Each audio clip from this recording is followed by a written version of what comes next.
Good morning, all. I see everybody now on the screen. With that, good morning to all. And I believe now we're ready to call this meeting to order, to reconvene, basically, our meeting. If Ms. Taylor is on the line, Good morning, Chairman. If you can go ahead and please call the roll. Chairman Vasquez. Present. Vice Chair Schaefer.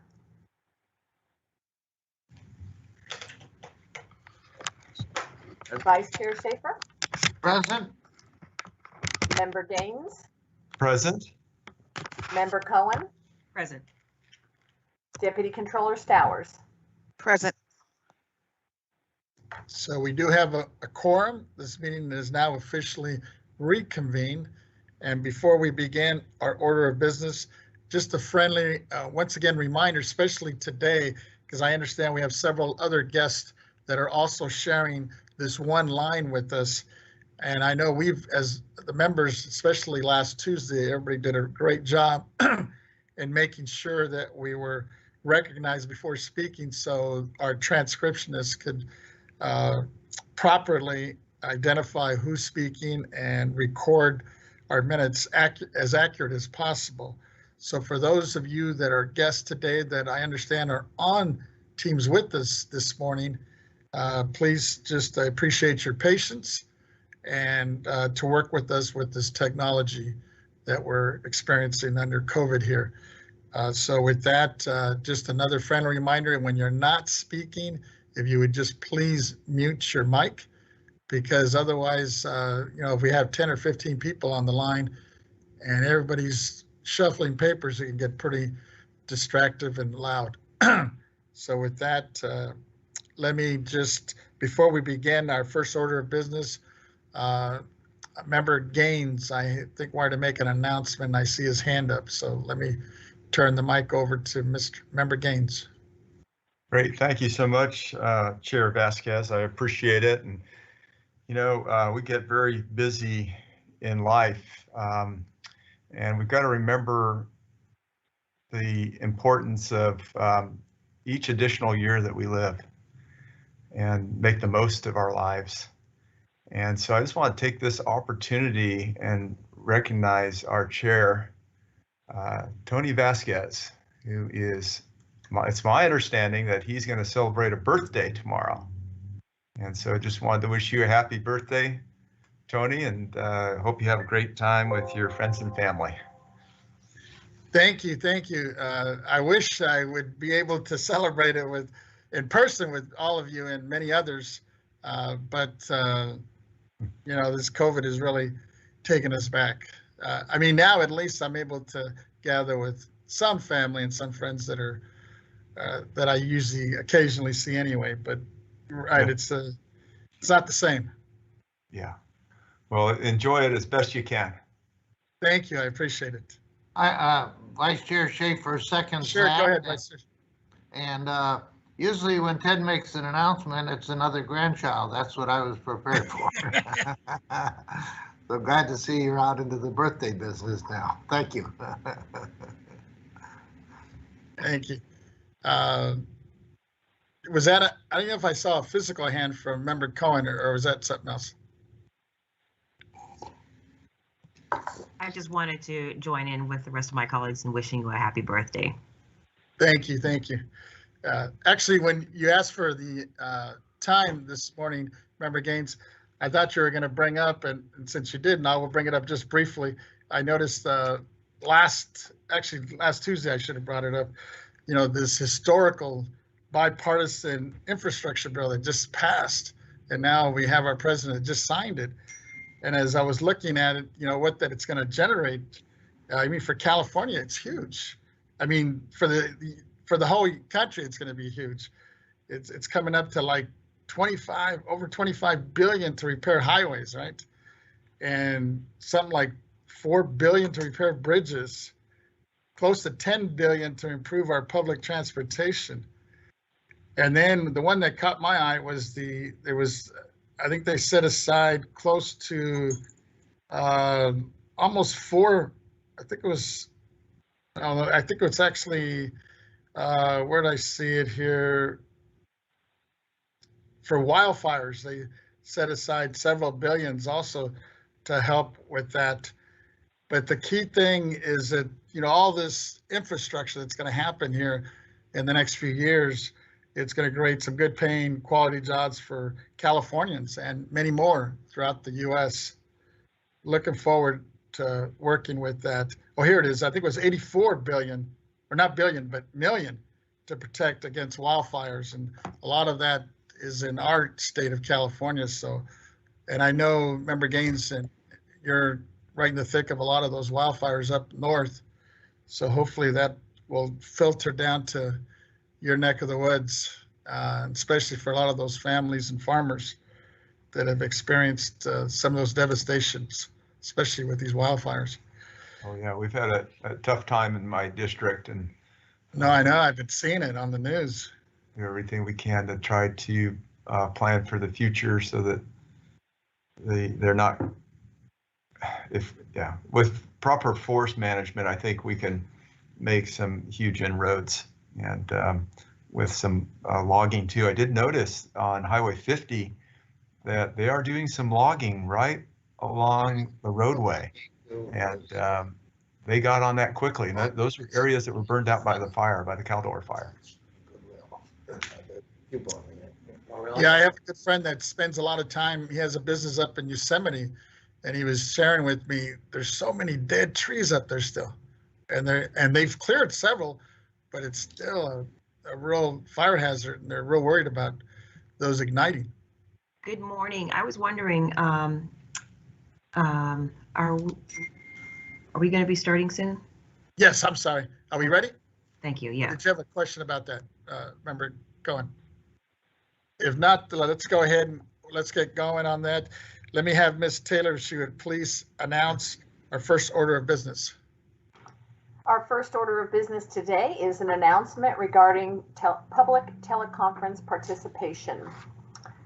Good morning, and thank you for joining today's Board of Equalization meeting via teleconference. Throughout the duration of today's meeting, you will primarily be in a listen-only mode. As you may know from our public agenda notice and our website, we have requested that individuals who wish to make a public comment fill out the public comment submission form found on our additional information webpage in advance of today's meeting, or alternatively, participate in today's meeting by providing your public comment live. After the presentation of an item has concluded, we will begin by identifying any public comment requests that have been received by our board proceeding staff, with the AT&T operator providing directions for you to identify yourself. After all known public commenters have been called, the operator will also provide public comment instructions to those individuals participating via teleconference. Accordingly, if you intend to make a public comment today, we recommend dialing into the meeting on the teleconference line, as the audio broadcast on our website experiences a 1 to 3 minute delay. When giving a public comment, please limit your remarks to 3 minutes. We ask that everyone who is not intending to make a public comment, please mute their line. If there are technical difficulties when we are in the public comment portion of our meeting, we will do our best to read submitted comments into the record at appropriate times. Thank you for your patience and understanding.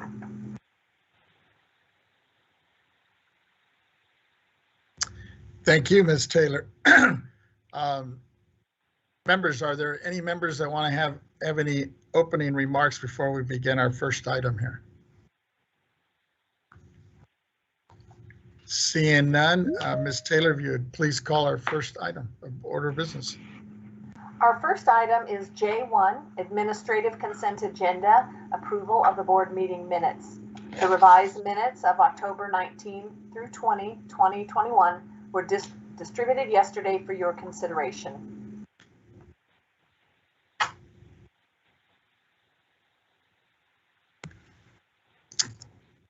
Thank you, Ms. Taylor. With that, I see a hand up from Member Cohen. Yes. We'll turn over to Member Cohen for any corrections or comments? Thank you. Actually, Mr. Chair, I don't have too many corrections. I just want to thank the executive director and her team at Board Proceedings for their work in preparing these edits to the board meeting. The minutes accurately reflect the actions taken at the board work group on wine industry and wine growers excise tax data that took place on October 20th in 2021. And I just wanted to publicly express my appreciation for these minutes, because it's important that the board always be transparent. And I think it's important, you've heard me say this before, but all of our actions and for the taxpayers and the public and the stakeholders, that it be transparent and easy to follow and easy to understand. So I recommend that the board adopt these minutes, and I would like to make a motion for the board to adopt the amended minutes that they have before them today. Thank you. Thank you. Max Stowers, I second that motion. It's been moved and second. Any discussion, comments, corrections, revisions on the minutes that you have before you that have just been revised? We should I probably see a also hand take from- public comment too. Sure. I see a hand from Vice Chair Schaefer first. Go ahead. But I think you're muted though. Right. Thank you. There we go. You know, from time to time, I raise concern about anonymous testimony being put into the record. I have a debate with some of the staff as to whether due process includes the right to do that or not. I say that it does only with leave of the court. And you are the judge of the court as chair of the Board of Equalization. Is there any comment or observation within these revisions that speaks to anonymous testimony, or is it just as it was before? We tolerate it because we feel it's due process, with Vice Chair Schaefer dissenting.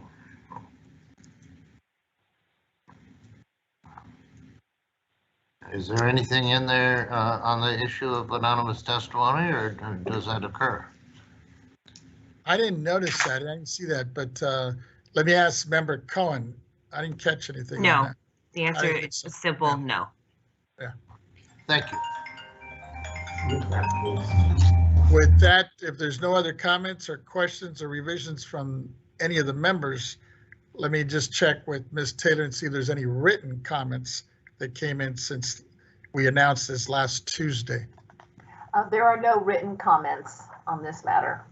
Can we check with AT&T if anybody's on the line who Certainly. wishes to speak on this?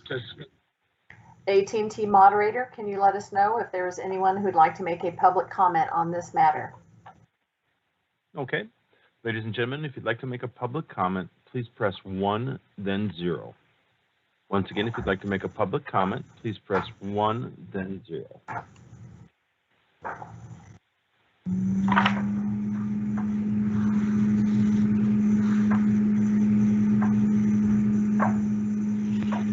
We have no one queuing up for public comments. Thank you. With that, Ms. Taylor, if you'd please call the roll on the revised minutes. Yes. The motion on the floor is to adopt the amended minutes. Chairman Vasquez, Aye. Vice Chair Schaefer,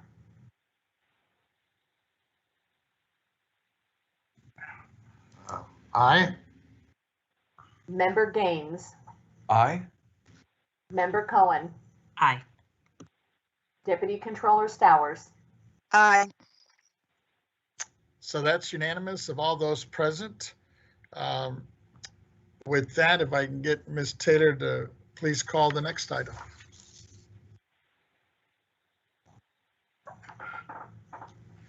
The next item is M2, Public Policy Hearings, Impact of Public Calamities on Property Tax Administration, County Boards of Equalization, Assessment Appeals Boards, Remote Hearings. A continuation of discussion and possible action regarding procedural and due process issues in remote hearings to ensure continuity of business in the pandemic and other calamities, protect the rights of all parties, provide guidance, and seek additional authorities or actions if required. Following the testimony of the listed speakers, other individuals and members of the public will be invited to participate. This matter will be presented by Chairman Vasquez and Member Cohen. Thank you. Members, this is our third hearing of the statewide continuity of AAB operations work group since September. All participants have generously shared their input and expertise on clarifications needed for the LTA number 2021/02. We agreed to schedule this meeting to work line by line on the wording of the 4 key issues as proposed by CADA and the CACEO. Our goal today is to reach a consensus we can forward to the Executive Director for Technical and Legal Review and replace and placement in an updated LTA. The memo that Member Cohen and I sent you yesterday sets out the exact language proposed by the participants as of October 18th on each of the 4 issues. The proposed CACEO language is shown in underline, and the proposed CADA language is shown in yellow highlight. There is possible agreement on language that is both underlined and highlighted, and possible disagreement on highlighted strike-through language in red. Member Cohen and I determined that a facilitator is needed for this line by line for sentence by sentence work, and she graciously offered the services of her deputy, Ms. Regina Evans. After the sub-item is introduced, Ms. Evans will read the current LTA and language and newly proposed LTA language into the record on the issue. She will then call on the lead taxpayer representatives from CADA, Mr. Kevin Moore and Mr. Bradley Marsh, and the lead CACEO representatives, Mr. Tom Parker and former County Counsel Marcy Berkman, in that order. Each lead speaker will have time to propose additional changes and engage in discussion that will hopefully lead to a consensus. Ms. Evans will also call on other workgroup participants for the clerks, assessors, and taxpayers and facilitate the discussion to ensure that all input is received. At the conclusion of the discussion, she will read into the record for the board and all parties the wording agreed upon. As to that issue, I will then ask Ms. Taylor to request public comment on that issue, and after public comment, I will ask members for a motion to approve and refer it to our executive director for her technical and legal review for placement in an updated LTA. If there is a disagreement that cannot be resolved on this issue, Ms. Evans will identify for the board the specific wording causing disagreement, and the board may either, 1, refer the matter to an accelerated interested parties process or continue the workgroup hearing to a subsequent meeting. With that, let me turn to Member Cohen. Thank you for your leadership on this, and I would like to make, and if you would like to make any introductory opening remarks or comments or suggestions, and I know you will, so let me turn the mic over to Member Cohen. Oh, yes, colleagues, you know I have just a few introductory remarks, and again, they are just to frame this morning's conversation. And so thank you, Mr. Chair, and thank you to the colleagues and the stakeholders today for the work that they've done on the Remote Assessment Appeals Board issue. In the interest of transparency, we're going to engage in this public discussion about possible revisions to Letter to the Editor 2021/002. This LTA was issued as a result of a series of meetings and robust discussions that took place in 2020. And these meetings were held to address the impact of COVID-19 on the Assessment Appeals Board. A goal of these meetings was to ensure that health protections to taxpayers and the AAB staff providing guidance for remote hearings. Another goal was to ensure that due process rights for all parties were respected. We look forward to the discussion today to examine whether or not these revisions to the LTA should happen.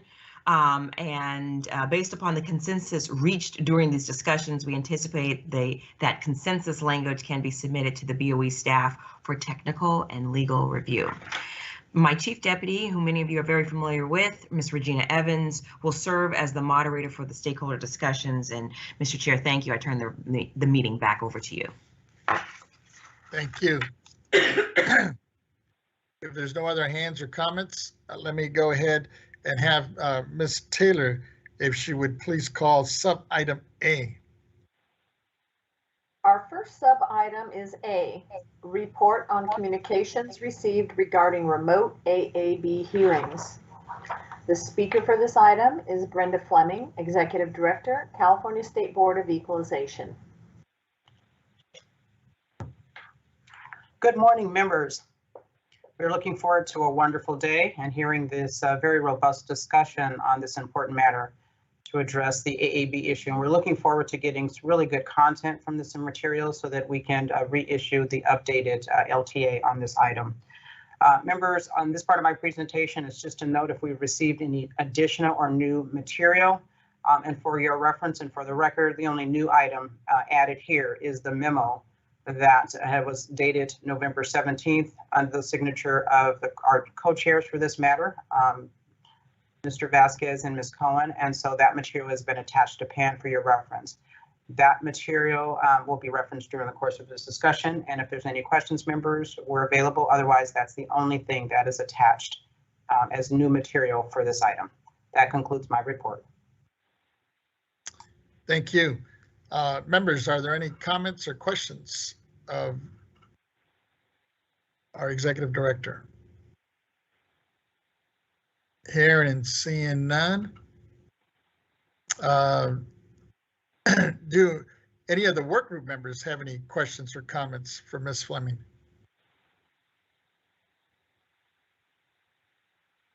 Chair, this is Mark Aprea for the record. I'm here on behalf of the California Alliance of Taxpayer Advocates. On behalf of the board and the members of CATA, we want to thank you, Mr. Chair, Ms. Cohen, and all the members and staff for convening this meeting. As many of you will recall, Brianne Robowski has been an ongoing member of the working group. I'm pleased to announce that Brianne Robowski recently gave birth to her daughter, Olivia Ryan Yu, and as a result, she is unable to be here with us today. Joining or on behalf of CATA this morning from the 10 a.m. to 1 p.m. time slot, Kevin Moore, who heads up Kevin Moore and Associates and is a experienced practitioner in tax controversy matters, including assessment and assessment appeals matters, and who, by the way, will be presenting at the CATA conference an item on Proposition 19, will be the lead representative for CATA this morning. Mr. Brad Marsh, who is a shareholder with Greenberg Traurig, will join us at 1 o'clock, and just wanted to make sure that we set the table in terms of who will be representing or be the lead representatives for CATA. If there is an item that might require my comment, I will do so, but I think that Mr. Moore will be the lead. I think that this lineup illustrates that it took 3 men to replace 1 woman in representing CATA here today, and I hope that we're able to do an adequate job in representing the members and presenting our views on this matter before you today. Thank you, Mr. Chair. Thank you, and give my congratulations. I didn't realize that all this time while we were taxing her and she was participating in our meeting that she was expecting. I will relay your good wishes to her at the next opportunity. Mark, let me just make sure I heard you correctly. You have 3 guys coming in to pitch it for Brianne's absence. Is that right? That is correct, ma'am. All right, I just wanted to make sure that the record accurately reflect that. Thank you. That is a good point, right? It takes 3 to replace that woman. Okay, with that, let me just turn to Ms. Taylor and see if there's any written comments on this item before we move forward. Chairman Vasquez, I see a hand from Mr. McKibben. Oh, okay. I can't see that, but go ahead. That's Mr. McKibben's. Thank you, Mr. Chairman. John McKibben on behalf of the California Association of Clerks and Election Officials. I too want to thank you all for convening this meeting. Hopefully, whatever comes out of it will work for all the parties. Just wanted to name the folks that will be representing or available to speak on certain points within the proposed LTA language. Include, as you noted earlier, Tom Parker, who's Deputy County Counsel for Los Angeles County and works in our CACEO Assessment Appeal Work Group. Ann Moore from, it was the Chief Deputy for Clerk of the Board in San Diego County. Alina Kasparian, the Assistant Chief of the Assessment Appeals Division in Los Angeles County, and myself. Although we have not prepared we haven't prepared remarks to make today. We were hoping to be able to speak to the various points in the language that was distributed yesterday, where we have disagreements. And hopefully we'll be able to resolve some of these things today. That's really all I had to say at this point, but thank you again for doing this today. Thank you, and thank you for your time and participation with this. With that, let me just check with Ms. Taylor and see if there's anybody on the line who wishes to speak on this. We have a written comment. Oh, yes, go ahead. So we received this written comment just this morning from the Council on State Taxation. Dear Chairman Vasquez, thank you for the opportunity to provide comments on the Board of Equalization's consideration of procedural and due process issues in Assessment Appeals Board's remote hearings.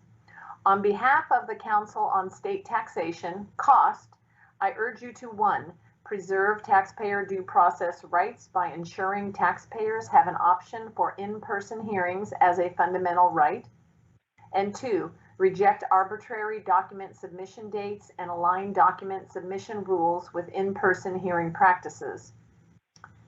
About COST. COST is a nonprofit trade association based in Washington, D.C.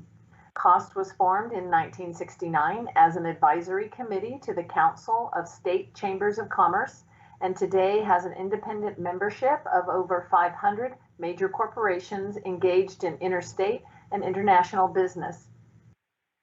COST's objective is to preserve and promote the equitable and non-discriminatory state and local taxation of multi-jurisdictional business entities. Many COST members have operations in California that would be impacted by AAB procedures. Option for in-person hearing is a matter of due process. COST recognizes that remote hearings can be conducted appropriately and efficiently in many cases. Taxpayers should, however, retain the option of an in-person hearing. The BOE must ensure that all applicants are afforded due process and given the opportunity for a timely and meaningful hearing. Remote hearings do not always provide an opportunity for adequate due process, particularly in more complex cases. For example, meaningful interpersonal communication, presentation of exhibits, and examination of witnesses may all be hindered in remote hearing format. In addition, technical difficulties, including connectivity, sound, and video issues, can impact the procedural integrity of the hearing. For all these reasons, taxpayers should have the option to select a remote or in-person hearing to preserve due process in AAB hearings. In-person and remote document submission rules should be consistent. To further support due process in AAB hearings, we also encourage document submission rules that align with in-person hearings. Specifically, during in-person hearings, parties may present evidence at the hearing. Further, California Revenue and Taxation Code provides for a reasonable continuance or postponement if additional time is needed to review evidence. Imposing document submission rules that require the submission of evidence prior to an arbitrary deadline does not comport with well-established provisions of the California Revenue and Taxation Code, creates unnecessary discrepancies between remote and in-person hearing procedures, and will likely create disparities in practices from county to county. Thank you for your time and consideration, and if you have questions or you would like to discuss these comments further, please do not hesitate to contact me. Respectfully, Erica S. Kenny. Thank you for those comments. And I do see a hand now from our president of the assessors, Mr. Dronenberg. Good morning, Chairman and members of the board. I am here, I'll be listening, but as I stated in the meeting last week, that the board, the ad hoc committee on this issue is formed and working on it. They will report to our legislative committee that will vote on the recommendations of the ad hoc committee like the first week in December, and then the executive committee will vote on that the following day, and we should have something back for you for your December meeting. But other than that, there will be no change in what I reported to you last week, but I'll stay on and listen just in case Mr. Gaines has another thoughtful question that I can help him with. Thank you. And welcome. Ms. Taylor, that was the only one written comment, correct? Yes. Can we check with AT&T and see if there's anybody else on the line? Yes. Or any of the other participants that maybe want to comment? Okay. AT&T moderator, can you let us know if there is anyone who would like to make a public comment on this matter? Each caller will have up to 3 minutes to speak. Okay, once again, if you'd like to make a public comment, please press 1, then 0 at this time. 1, 0.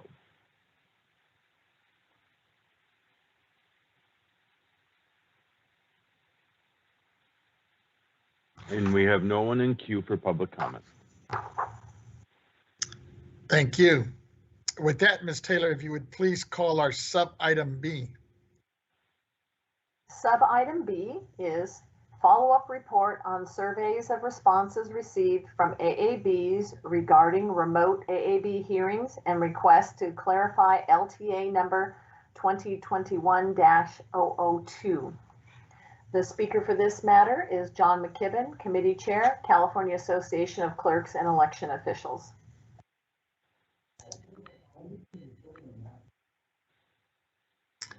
Thank you, Mr. Chairman, Ms. Cohen, and members. As I indicated earlier, I don't have any prepared remarks. We've pretty well covered the territory with respect to the survey.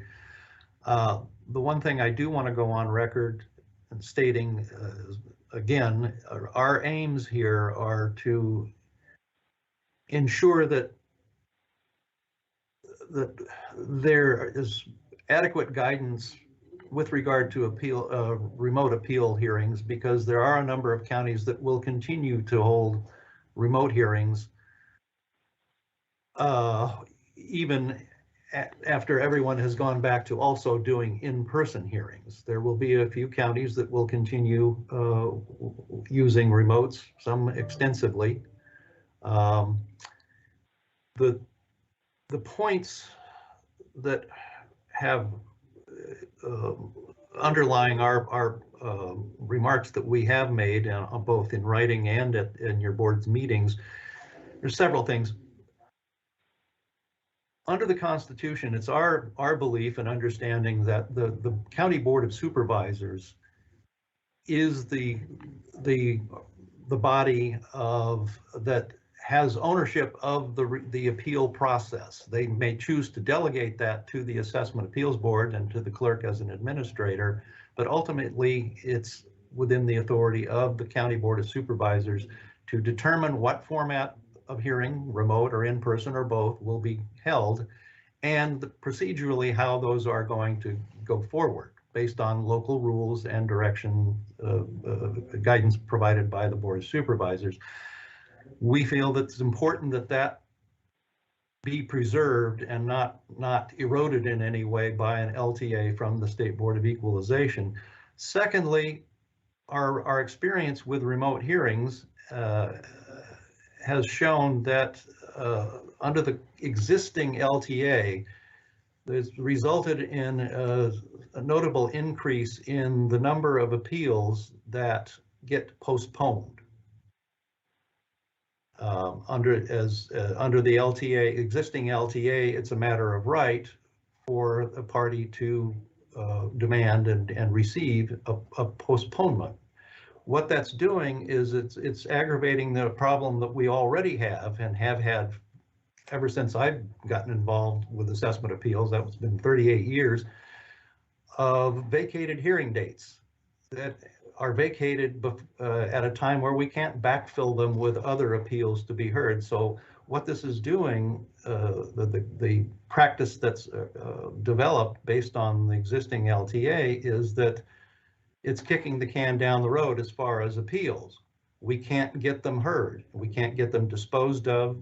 People are not getting the decisions on their appeals timely, in our view, and it's increasing the backlog more and more and more. And ultimately, that's going to cause some severe problems downstream for everyone. The third thing I did want to say, and I'm preparing a letter to put it in writing, we were hoping that not only this issue, but also the discussion of possibly amending Revenue and Taxation Code Section 155 could be put over until January rather than the December meeting, since our association will be meeting that week at our annual New Law Workshop Conference. And the people that we have been presenting on this issue and are here today are going to be tied up in that meeting for that conference. So we were hoping that that could be agreeable to you all to put that over. But I will put that in writing as requested by Brenda Fleming and her staff. But that's all I have right now. Thank you. Thank you. Members, are there any comments or questions of Mr. McKibben? Seeing and hearing none, do we have any of the members of any of the work group members who may have some comments or questions of Mr. McKibben? And Ms. Taylor, I'm going to ask for your assistance here because I can't see everybody on the screen here. At this time, no one has a raised hand. Okay. And we don't have any, do we have any written comments on this? We do not have any written comments. Can we just check with AT&T in case there's somebody on the line? Certainly. AT&T moderator, can you let us know if there is anyone who would like to make a public comment on this matter? Each caller will have up to 3 minutes to speak. And if you'd like to make a public comment, please press 1, then 0 at this time. 1, 0.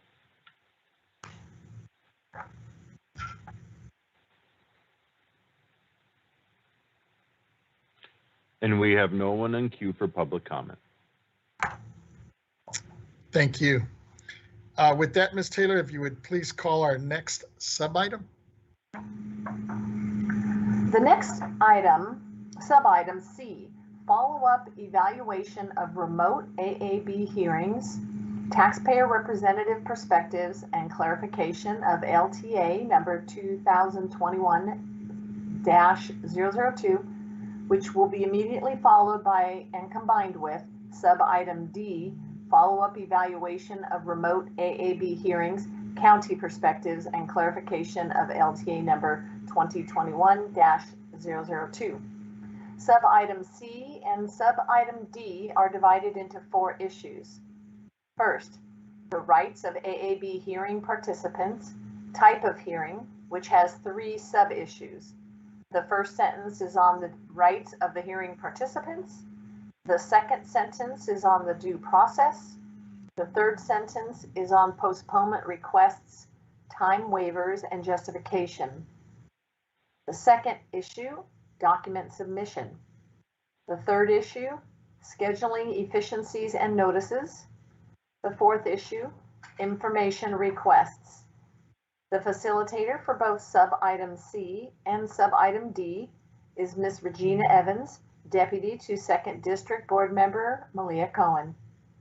Ms. Evans will first call on the speakers for CADA, who are Mr. Kevin J. Moore, Principal Shareholder, Kevin J. Moore and Associates, PLC Law, Mark Aprea, Principal, Aprea and McKelly Incorporated. Ms. Evans will thereafter call on the speakers for CACEO, who are Thomas Parker, Deputy County Counsel, Los Angeles County, the lead speaker, and Marcy L. Berkman, retired Deputy County Counsel, Santa Clara County. Alina Kasparian, Acting Chief, Assessment Appeals Division, Executive Office of the Los Angeles County Board of Supervisors. Ann Moore, Chief Deputy Clerk, San Diego County Board of Supervisors.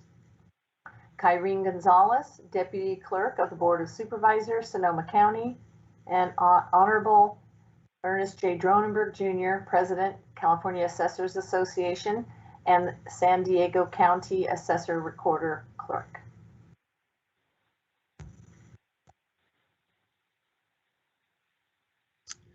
Thank you. Ms. Evans, are you on the line and available to begin? Yes, Chair Vasquez. Great. Before we get started, though, let me just make one quick correction. It's my understanding, Mr. Dronenberg, when he spoke just a few minutes ago, he was referring to the property tax deadline item and not the item we were just discussing. I guess just for the record, if we could just note that. And with that, Ms. Evans, I will, first of all, let me turn it over to Ms. Evans so we can begin the facilitation of the work group discussion.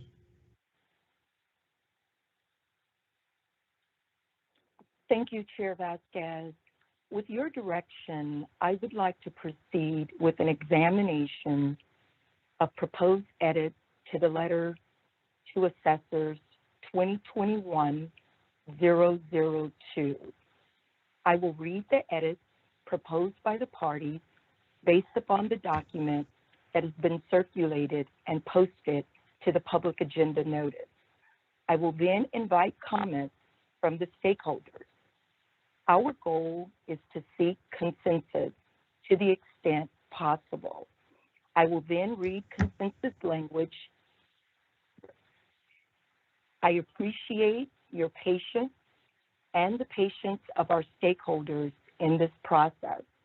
I look forward to providing assistance to these stakeholder discussions. With your permission, Chair Vasquez, may I proceed? Yes, you may, and thank you for that explanation. Thank you. Issue 1 before us is rights of hearing participants, type of hearing. Sentence 1,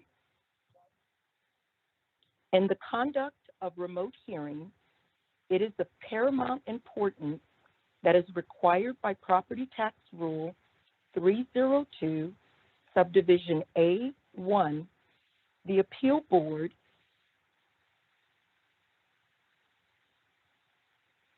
and given the opportunity for a timely and meaningful hearing. The proposed changes read as follows, and then once I read this into the record, I will call on the various stakeholders to provide comments if they have them. For sentence 1, it states in the a suggested, I'll read the complete sentence. And the conduct of remote hearings as recognized by RTC sections 1616A and 1752.4A, it is of paramount importance that is required by Property Tax Rule 302, Subdivision A1, the Appeals Board ensures that all applicants are afforded due process and given the opportunity for a timely and meaningful hearing. While appeals boards, have discretionary authority to offer only in-person hearings based on that jurisdiction's resources and local circumstances, they are encouraged to offer remote hearings for non-evidentiary matters and evidentiary hearings eligible to be heard by an Section 163 from CADA.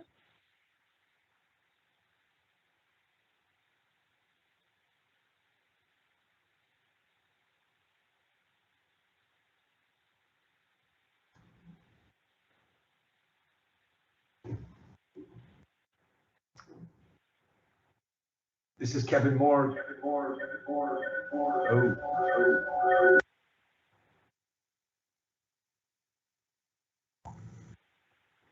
Chairman Vasquez, this is Ms. Taylor. It looks Colleagues, like I just wanted to pop in and let you know that Ms. Evans, for on some unknown reason, she was dropped off the call, but she's trying to get back on right now.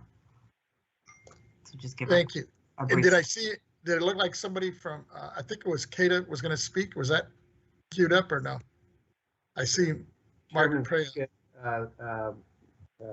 Yes, Kevin Moore will take this item up whenever it is you're ready. Mr. Chair, Do we have I'm Ms. just going to Evans let back you on the know line or that not I yet? am going to share my screen with Ms. Evans, so she's going to hop on my laptop right now. Okay. Go ahead. It's off.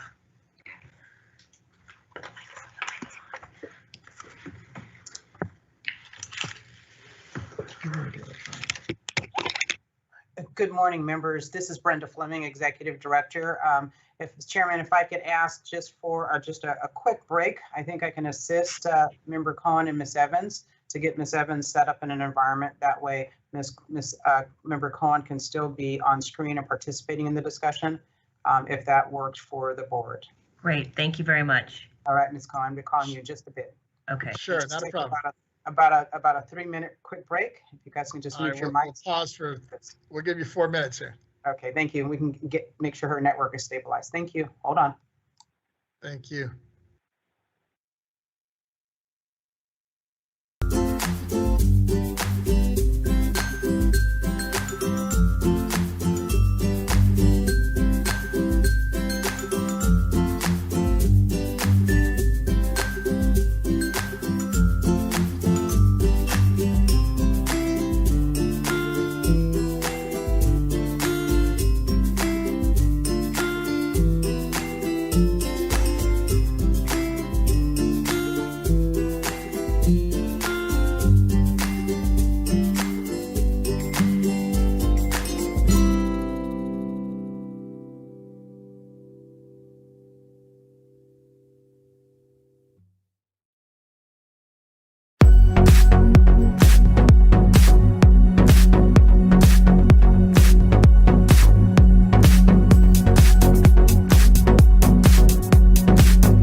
issue was rights of hearing participants, type of hearing, current LTA language. Sentence 1. In the conduct of remote hearings, it is of paramount importance that is required by Property Tax Rule 302, Subdivision A1, the Appeals Board ensures that all applicants are afforded due process and given the opportunity for a timely and meaningful hearing.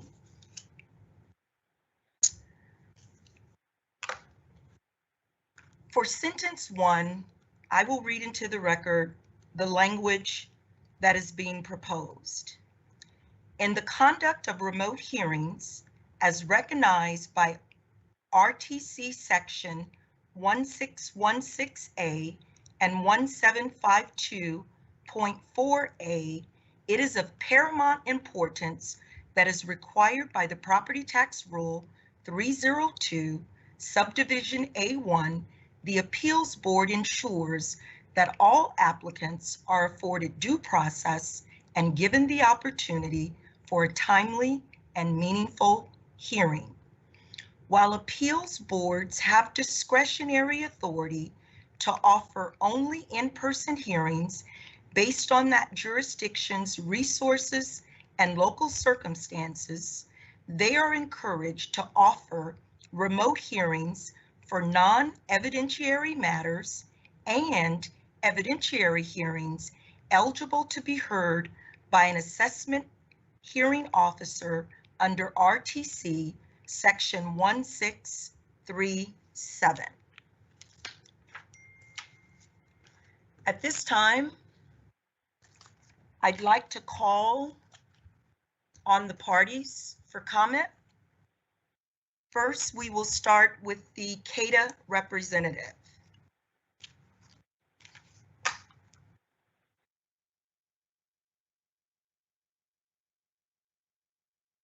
Kevin, you're on mute.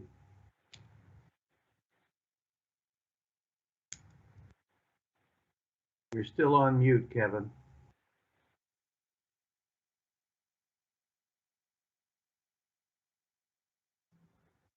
Can you hear me now? Yeah. We're getting a little bit of an echo, so I'm wondering if you're using both your audio.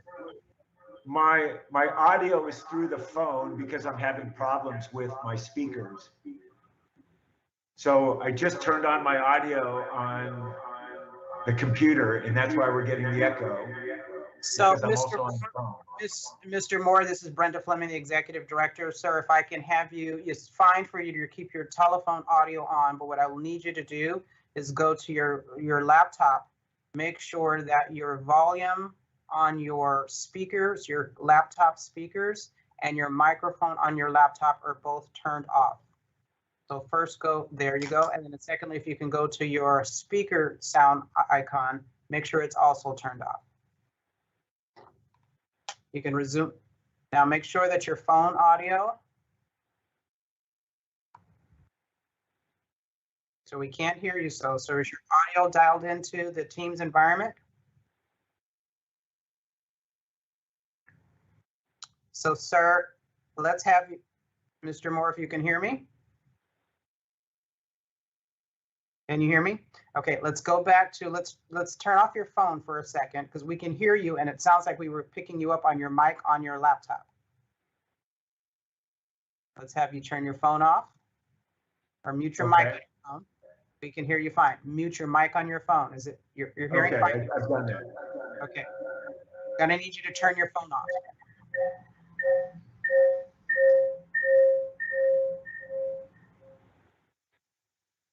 Does that work? Right, now we're picking you up on your laptop mics, so let's stay in that environment. Okay, but it's difficult for me to hear you because my audio, I need to hear you from my phone. Okay, if you do that, sir, unfortunately, we're going to have some reverberation because you're picking up two systems concurrently. Would you like to have somebody else, Chairman Vasquez and members, would you like to have another speaker start to present and then we can come back to Mr. Moore, we can assist him? Well, I would prefer, I mean, I'll just have to turn my phone down and that would stop the reverberation as you've indicated. Is Okay, so whatever can you you're hear doing, me? yeah, whatever you're doing now seems to be working. So let's just give Okay, that, let's go with that right now. let's give that a try. Okay. Thank you, Mr. Moore. Well, thank you for allowing this opportunity to be heard on this very important issue. I don't pretend to be able to replace Breon Grabowski, and I don't think the other two gentlemen who are going to be presenting are going to be able to replace her as well. I've read her materials and wholeheartedly concur with them. Can I be heard okay? Am I okay? Yes, you're good. Okay, Yes. good. A couple points I want to bring out as a practitioner before various assessment appeals board, primarily here in Los Angeles, but really throughout the state I've appeared, with the issue of remote hearings. It's a very difficult situation with remote hearings with respect to AAB hearings because of the nature of what's being presented. In these matters, it is oftentimes, almost exclusively, the burden of proof on the taxpayer, and that burden of proof requires the taxpayer to submit volumes of documents, often technical in nature. It often requires technical experts to be presenting issues on valuations and presenting calculations. And it's very difficult to cross-examine. It's very difficult to come across and to fully understand what testimony is being offered. This is really important because many of these cases are appealed and they go to the Superior Court. And not always, but probably in a vast majority of the cases, on appeal before a Superior Court, we're relying on the evidence that was presented at the hearing before the Assessment Appeals Board. If that record is not fully established, there's no second opportunity to present that evidence before a judge. He's going to rely on the record that was established at the Assessment Appeals Board. So that record in complex cases or cases that require significant evidentiary testimony and documents is of utmost importance. So for that reason, I appreciate the opportunity and the seriousness with which this board is taking the issue of remote hearings and allowing this opportunity to present CADA's views as well as some of my own personal views. With respect to what Ms. Evans had read, I think that language is fine, as long as it's, you have to read further down with respect to the second sentence and the third sentence. But in and of itself, that language does not present any problems with CADA. Mr. Moore, thank you. I want to say for all the subsequent presenters, just for efficiency and sake of time, we are going through each sentence. We would like, to the extent possible, if you're in agreement, if you would just state for the record that you are in agreement. If you are not, you could express your concerns. The board certainly values your input and your feedback, but we have several lines that we need to get through today, and we want to make sure that we certainly allow you to provide feedback, but we want to use this time as efficiently as possible. So thank you. The next representatives, do we have any other CADA representatives, or is Mr. Moore the only speaker?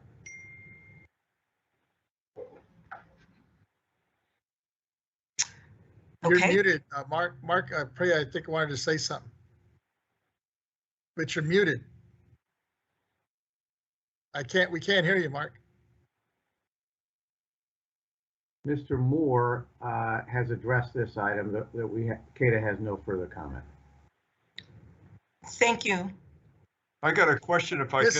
Ms. Evans, there's a hand from member Gaines though. You probably can't see it from your end, right? Just for process, and I just want to say, as we go through this, We will be taking questions from the members, and Mr. Vasquez, you want me to acknowledge members or will you acknowledge members? I'll acknowledge them because I don't know if you can see them on the screen, or can you see them on the screen? I see Mr. Gaines' hand. I just didn't think it was my ability to call on him. Okay, I will go ahead. Let me see if he just has, you have a comment of what's been said, Member Yes, Gaines? I do. Yeah, Sure, go ahead.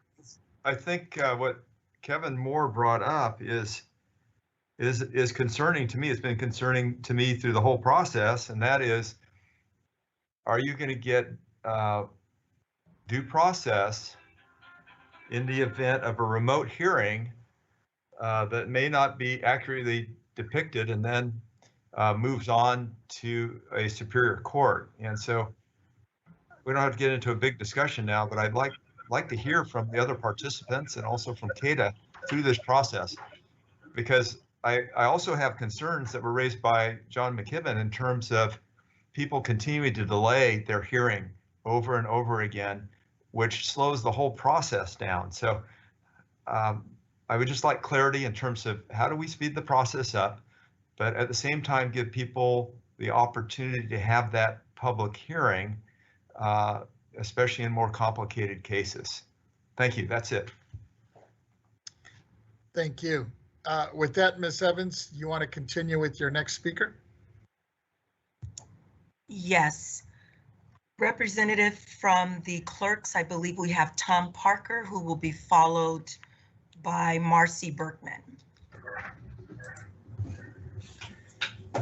Ms. Evans, members of the board, thank you for the opportunity. The clerks respectfully disagree with the proposed amended language in the first sentence. Is it appropriate for us to offer our version at this time, or is that going to be done at another point in time? Mr. Parker, for the record, please state what you're proposing. All right, thank you.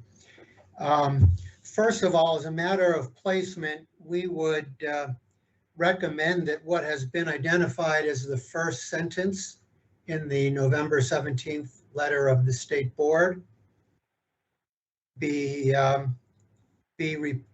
moved behind a new first paragraph, which is currently the second sentence in the November 17th letter. So if you'll bear with me for a moment, what we would propose as the new first sentence reads as follows. In the conduct of remote hearings, it is of paramount importance that, as required by Property Tax Rule 302, Subdivision A1, the Appeals Board ensures that all applicants are afforded due process and given the opportunity for a timely and meaningful hearing. What we would add to follow that is, as an initial matter, this includes the right to meet either remotely or Mr. in Parker, person. Yes, can you just slow down because I'm trying to capture? I apologize. No problem. Can you start over, please? As an initial matter,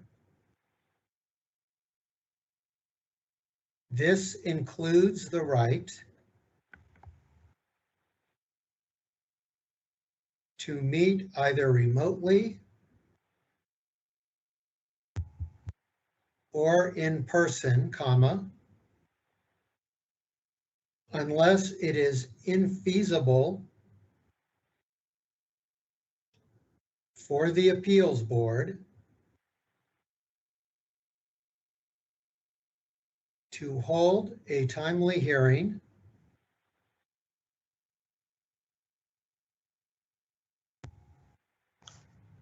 under the particular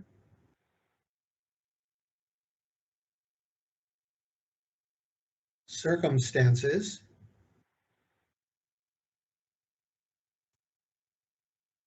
using the taxpayer's preferred type of hearing. We would also... One moment, Mr. Parker. I'm sorry.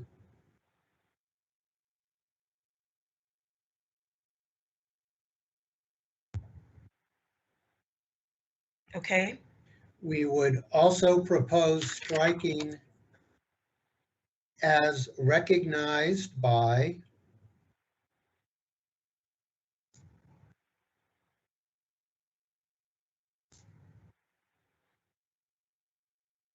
Revenue and Taxation Code sections 1616A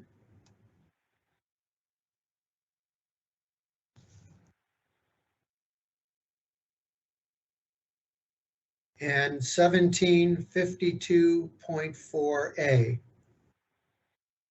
Those references to those statutes would be in our proposed second sentence. The reason for our proposed language is that, as we have testified before to the State Board, the Assessment Appeals Board is the trial court for property tax hearings. Revenue and Taxation Code 1616 makes it clear that remote hearings are the equivalent of in-person hearings. The State Board cannot, through LTA language or through any other means, attempt to change what the legislature has decided. There is going to be, as Mr. McKibben alluded to, a great deal of waste of government money if we are backlogged because taxpayers are seeking to have only a certain kind of hearing. The proposed remedy of a time extension, a time waiver, does not solve the problem, especially in jurisdictions with very large backlogs of appeals, as well as a large number of annual appeals. Due process is very important, as Mr. Gaines has noted, as all board members have noted. Due process applies to hearings, whether they are remote or they are in person. And that is implicit in 1616. Therefore, there is no fundamental due process distinction between a remote hearing and an in-person hearing as a matter of state law. That has to be respected by whatever language the State Board is going to put into the LTA.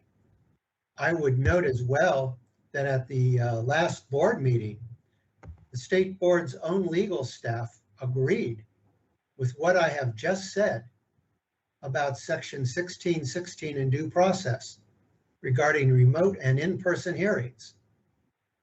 So I would also offer the comment that whatever the State Board does with this language, it really should be consistent with its own legal counsel's advice on property tax.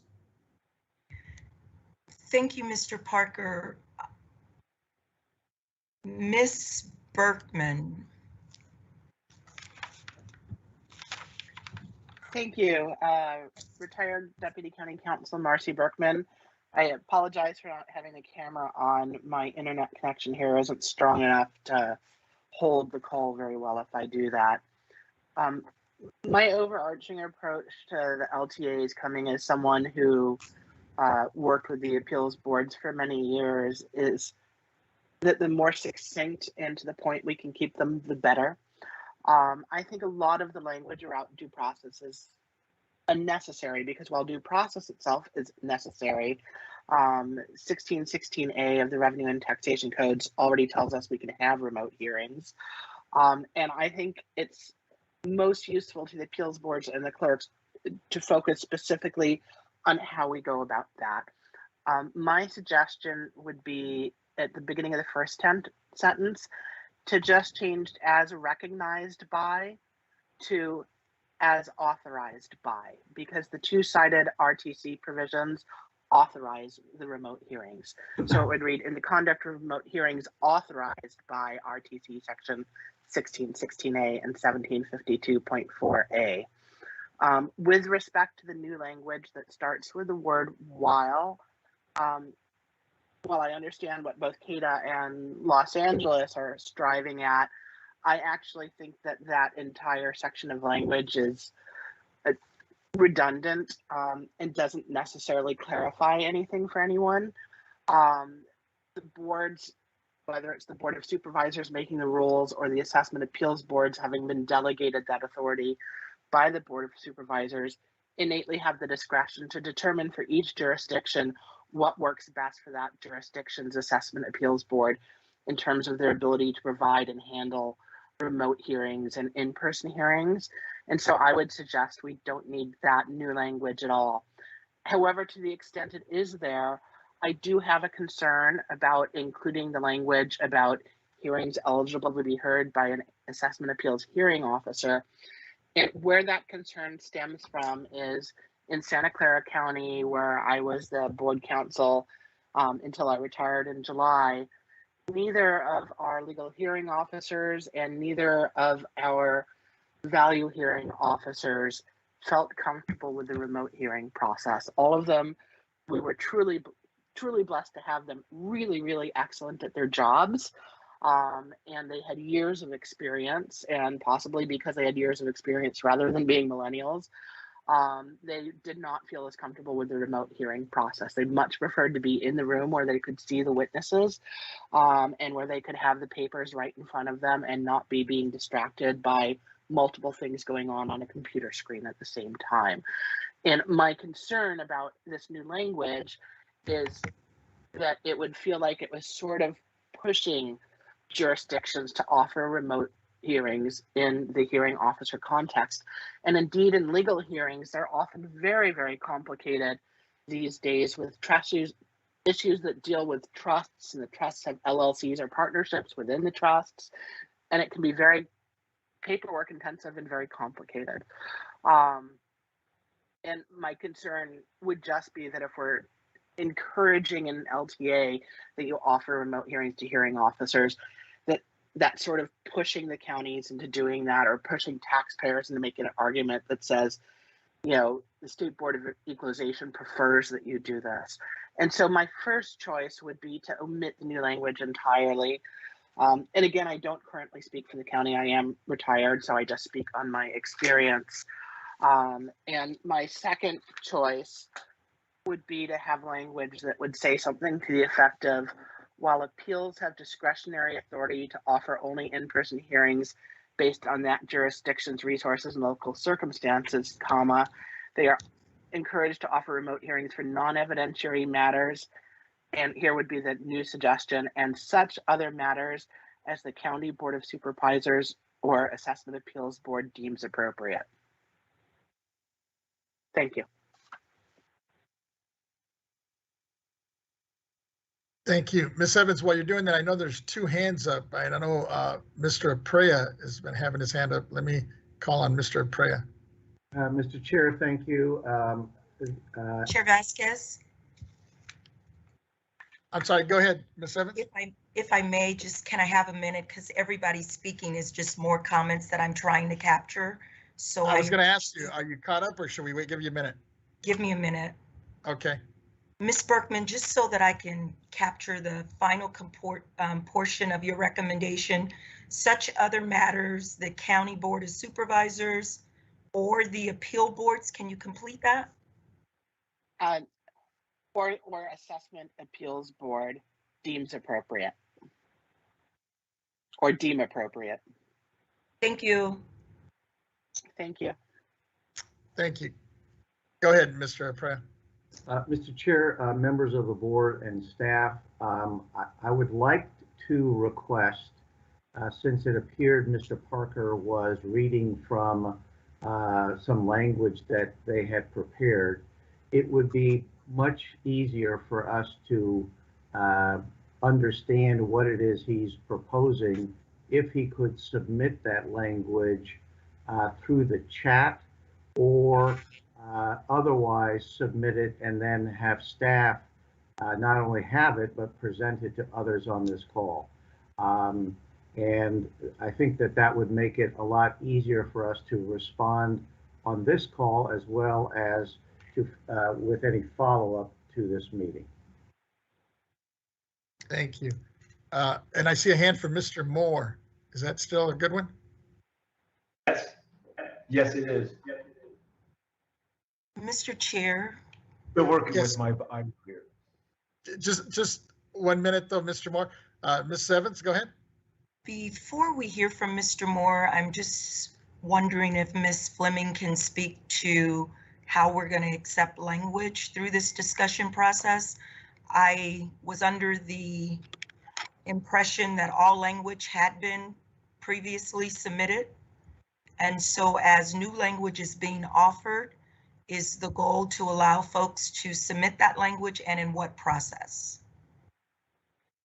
Thank you, members. This is Brenda Fleming, Executive Director, and I'm going to just open my team's access to me also to confirm this. Members, to the extent that you have new material that's going to be submitted for this agenda item, the appropriate process would be for that information to be emailed to our Board Proceedings Division, to the attention of Board Proceedings, and the information is actually on our website. You can also send it to Kathy Taylor, who's the Board Proceedings Chief, and CC me. The process then would be that we have to attach that information to our PAN, make it available as soon as we can in order for the public to have an active and appropriate level of participation in this discussion. So if there's new material that needs to be submitted, please email it. For expediency, I'll just have you send it to Kathy Taylor with a CC to me, and we'll get that attached to PAN as quickly as possible. It would not be appropriate to have the information included in our chat environment, because that environment is not, the chat portion of the Teams environment is not a part of the public domain. And so that's not a part of the public meeting. So again, please submit that information to Kathy Taylor, CC Brenda Fleming, and the information is on our website. Thank you, members. Thank you. Mr. Moore. Thank you. I appreciate Mr. Parker's concern, which is completely legitimate regarding backlogs. Although I don't know how compelling that interest is, because most taxpayers are given a supplemental tax bill that they have to pay, lest if they lose, they're going to have a large tax bill to pay. The vast majority, certainly of my clients, pay their supplemental tax bills through the appeals process and are not seeking to delay their hearing before the Assessment Appeals Board. In fact, to the contrary, they want their hearings done as soon as possible and have these matters resolved. But nonetheless, I mean, obviously that's a legitimate interest in not creating backlogs. And like in all legal cases where you have competing interests, and here the competing interest is due process of law, creating a record that needs to be recognized at a superior court level. That too is a legitimate interest, I would argue, and it might even be more of an interest, or certainly a compelling interest than creating a backlog. But the two interests have to be balanced. And the proposed language that the board has recommended sets the stage for that balancing of the interest. So no one is suggesting, and I don't believe CADA is by any means, that there just be a blanket rule that a taxpayer can say, I want an in-person hearing as opposed to a remote hearing. Okay? Where it's establishing the backdrop for certain taxpayers to have the right to an in-person hearing if certain criteria is met. I mean, certainly where there's non-evidentiary matters or lesser amounts involved pursuant to 1637 and some of the other criteria in that, I think would be sufficient to have a remote hearing. But many of these complex cases need to have in-person hearings, and the taxpayers need to have the right to do that. The proposed language that Mr. Parker has proposed is basically just saying that at the board's discretion, it's either going to be remote or it's either going to be in person, and it'll be their discretion and not the taxpayers. And that's not recognizing the two competing interests, nor is it balancing the two competing interests. I would also have everybody read 1616 of the Revenue and Taxation Code. It by no means requires Assessment Appeals Board to have remote hearings. It just says that nothing shall prohibit an assessment appeals board from conducting remote hearings. And what this board is doing in a very great, efficient way is they're trying to provide guidelines for when an assessment appeals board is going to hold remote hearings and under what circumstances they can or should hold remote hearings as opposed to in-person hearings. Based on that, I would submit once again that the proposed language should be agreed to. Mr. Moore, thank you. Chair Vasquez, I think there's one member that has their hand up, but I think we're in a position that we can move forward on one, and I'd like to make a statement and get some feedback, but I do see Mr. Gaines's hand up. Yes, let me see what Member Gaines, this is in regards to what we're discussing now, Member Gaines? Sure, go ahead. Yeah, it's more of a process question. I'm just trying to get clarity on what we're doing today, because we have all these proposed amendments. We have disagreement on certain areas in red, but we also have new language coming forward that has to be presented in the form of an email and I guess distributed and put in a pan for a future meeting. So I'm just trying to figure out our endpoint, and are we just trying to go through all the amendments today and then we'll accept new language that would be in a pan for a future meeting? Is that our goal for today? Mr. Gaines, yes. in leading this discussion, the goal was to identify the consensus items, very similar to what we did the very first time, if you recall. And so where we found consensus, we agreed that that was an area that we could establish consensus on, move forward. If we're unable to establish consensus, then we would table that issue either for another board meeting or potentially an expedited interested parties process. Okay, so we're just refining. We continue to refine the language in this, hopefully to the point where we have an agreement that everybody's comfortable with, an LTA. Yes, sir. Okay, thank you. Chair Vasquez, I think. I see Mark Aprea back on the queue here. Yes, and to the point of, seeking to find consensus or areas of disagreement, I think and it is not with, I think it is evident from the discussion that we are not arriving at a consensus on that item. Mark, I would respectfully disagree. I want to ask the parties that Ms. Berkman certainly provided an option that we haven't received feedback on. She proposed that in the very first sentence that we revise the beginning to read in the conduct of remote hearings authorized by RTC section 1616A and 1752.4A, and possibly delete the last sentence. I want to ask the parties, first, Kata, is that something you could embrace for purposes of consensus?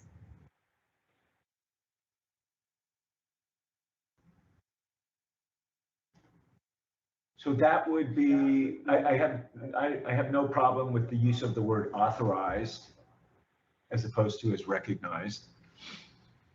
And when you say, or when Ms. Berkman suggested deleting the last sentence, that was the last proposed sentence? That yes, and she provided, Mr. Moore, she provided two options. One was to completely eliminate the last portion of that section, basically stating from her perspective, she thought it was redundant and that the Board of Supervisors can determine by jurisdiction their discretion in that space, or she indicated, and I'm going to read what I've captured, and Ms. Berkman, if it is in any way not accurate, please feel free to provide comment.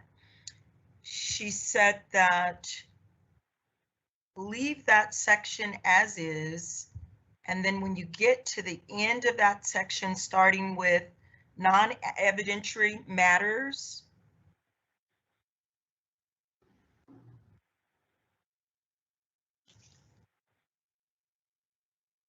As in the initial matter, this includes the right to meet either remotely or in person unless it is in the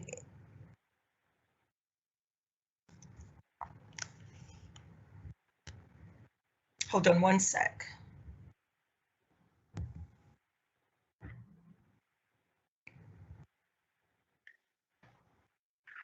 If you would like me to repeat my suggestion for there, it would be for non-evidentiary matters and such other matters as the County Board of Supervisors or Assessment Appeal Board deems appropriate. Thank you, Marcy. I was looking at some other language. I now see it. Thank you so much. Is that possibly an option that CADA could embrace? Respectfully, I don't think so. Okay. The reason being is that it gives the board, it gives an assessment appeals board the total discretion to determine whether they're going to have an in-person hearing. And that's what we're trying to get away from. We're trying to set some standards. We're trying to balance these competing interests and offer the taxpayer the ability, when appropriate, to have an in-person hearing. Appreciate it, Mr. Moore. Tom Parker, any comments?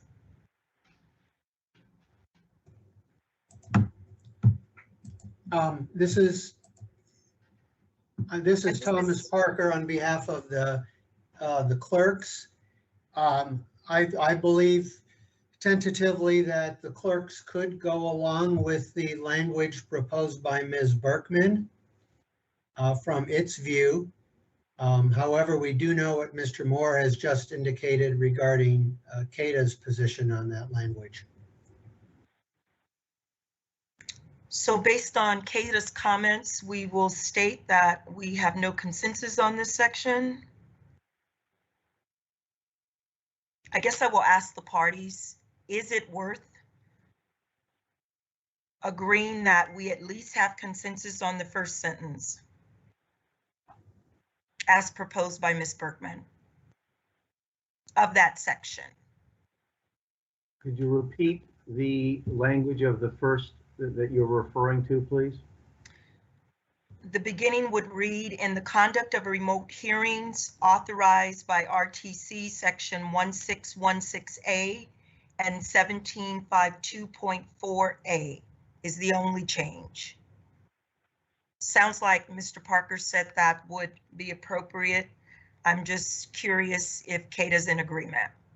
May I ask a question as to the interest, or what was the, to repeat, I know you've stated it, but why the word recognized is versus authorized, why the preference is authorized? Ms. Berkman. Those two code sections are authorizing sections, and they deal with the ability to conduct remote hearings, whereas before they were enacted, there was no statutory recognition of that. And that is the gist of those sections, rather than those sections being about the paramount importance of how they're conducted. So it's just, since we're inserting in a positive clause about those code sections, it's saying, in the context of remote hearings, and the positive clause essentially says, which are authorized by these code sections, and then we go on to continue the rest of it.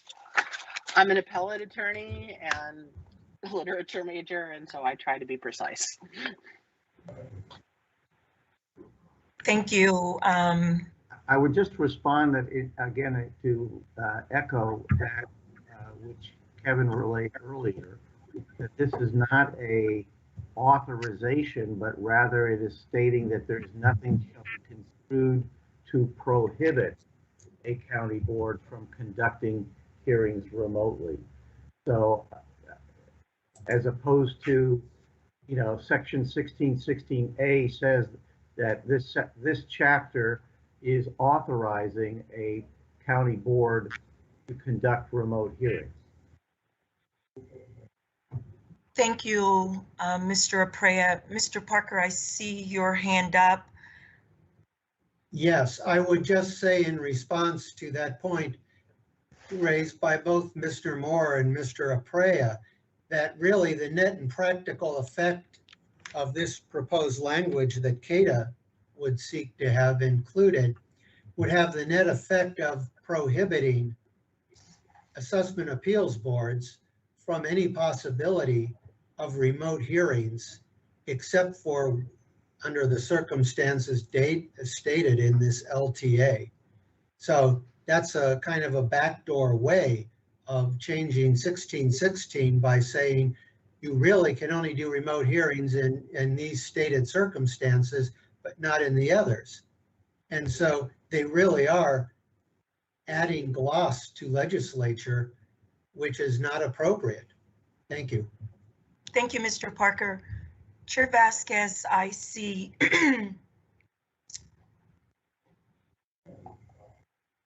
I think still has his hand up too, Mr. McKibben. Yeah, I'm just wondering, and I want to ask Chair, we clearly have no consensus in this area. Do we I was want just going to ask you, do we want to move on? I would recommend that, but I will defer to you. There are hands up, but I think we've heard from the parties. I see Mr. McKibben. I think that's a correct assessment, and I was seeing heads nodding as well. So do you want to just move on to the next piece? Yes, Mr. Chairman, I agree. We probably need to move on. I don't think there is an agreement here. I did want to reinforce the comments about the reference to section 1637. It relegates remote hearings to handling only non-evidentiary matters and matters of that are just residential property and commercial properties of very little value. The dollar threshold in that section, I think you'd be hard pressed to find a commercial property that's valued at under $500,000. Thank you. Ms. Evans, what I was thinking, we just got some new information also submitted. Why don't we just kind of move on, table that, give people an opportunity to take a look at that, and we could revisit it later. I think, Ms. Fleming, were you stating we were going to review that language for discussion today?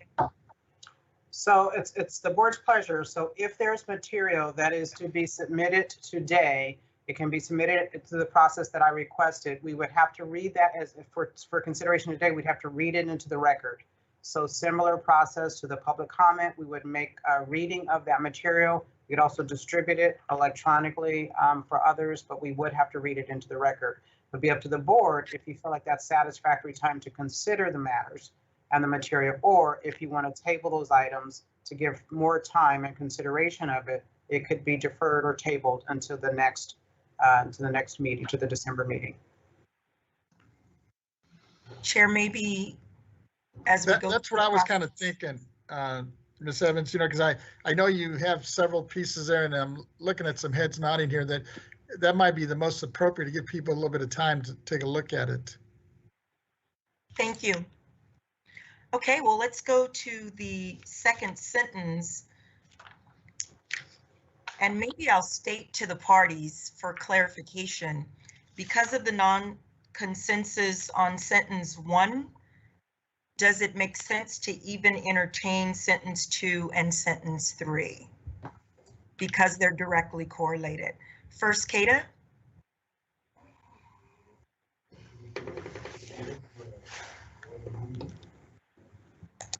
Yes, Ms. Evans, that's exactly what I was thinking. I mean, if we're not going to, it's not language that we are in disagreement on. It is really the underlying premise behind all of this. It's whether to give certain taxpayers their due process rights through an in-person hearing.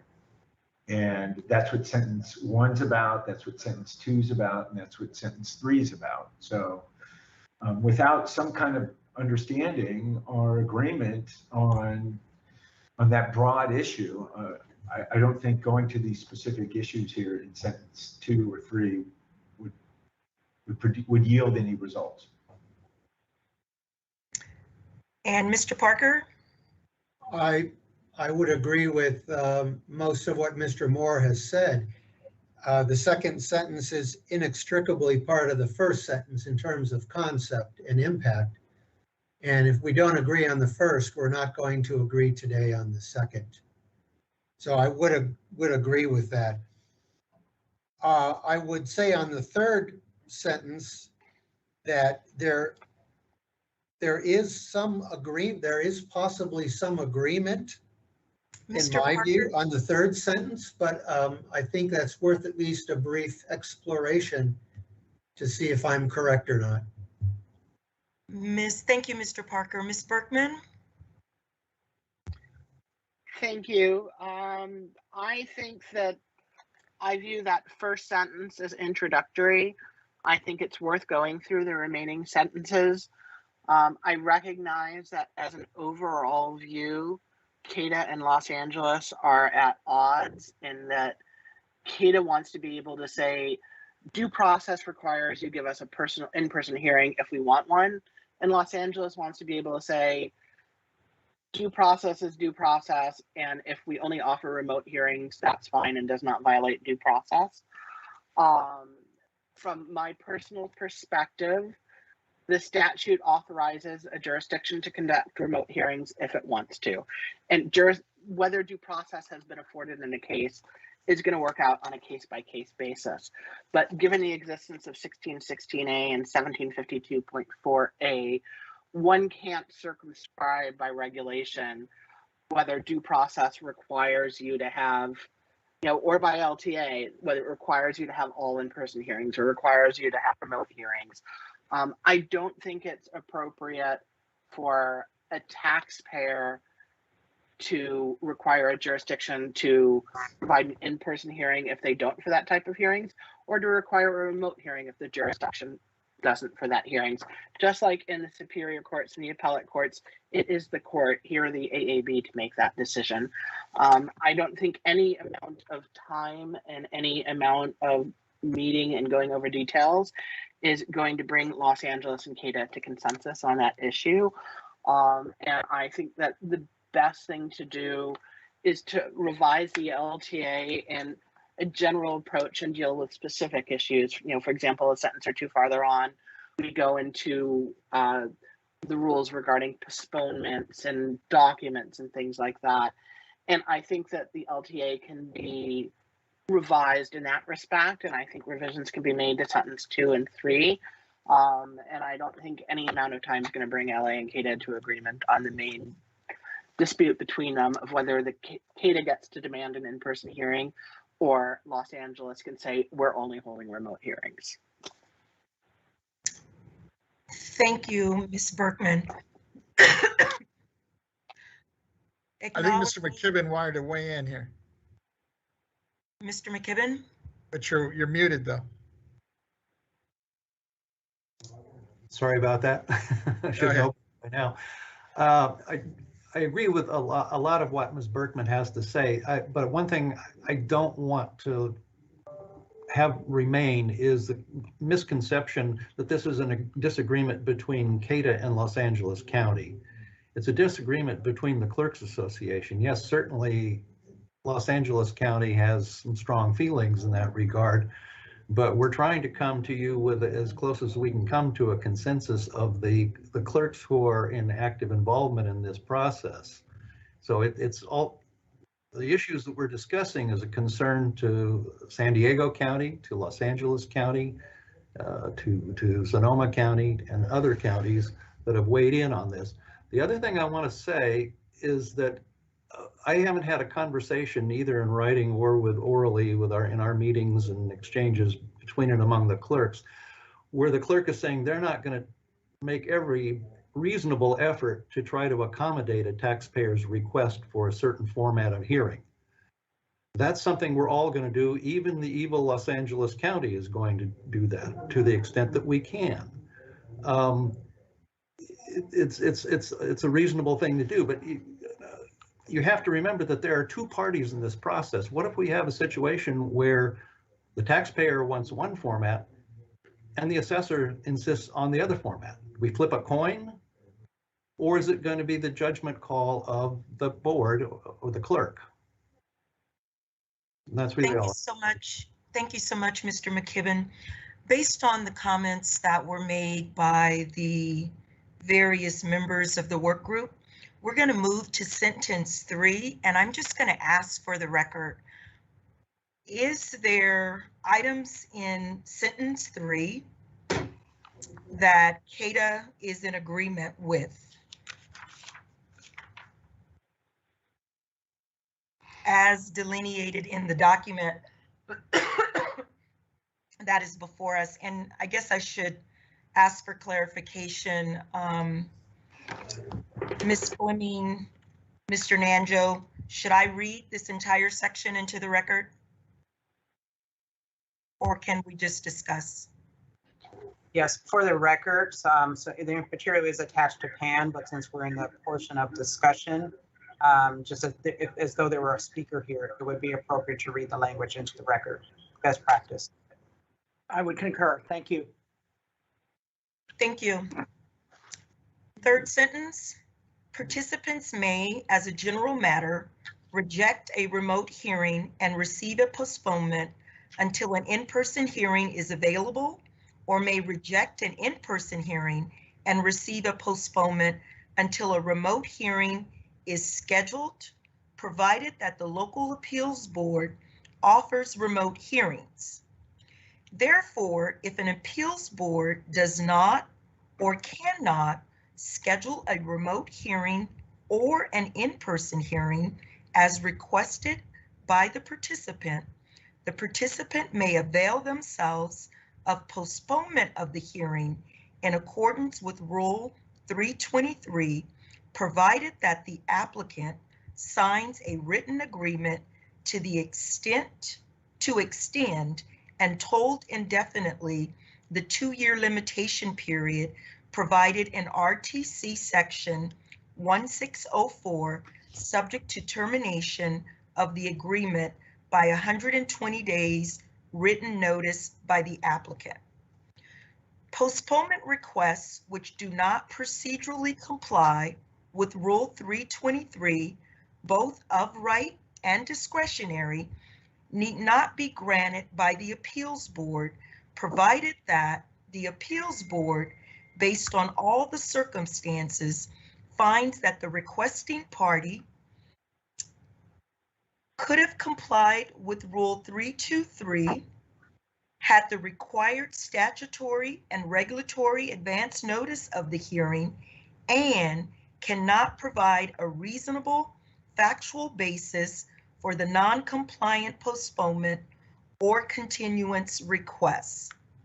Health concerns stemming from COVID-19 pandemic, as well as any publicly declared state or of disaster or state of emergency shall constitute good cause for a postponement pursuant to the provisions of under Rule 323, provided that the applicant signs a written agreement to extend and toll indefinitely the 2-year limitation period provided in RTC section 1604, subject to termination of the agreement by 120 days written notice by the applicant.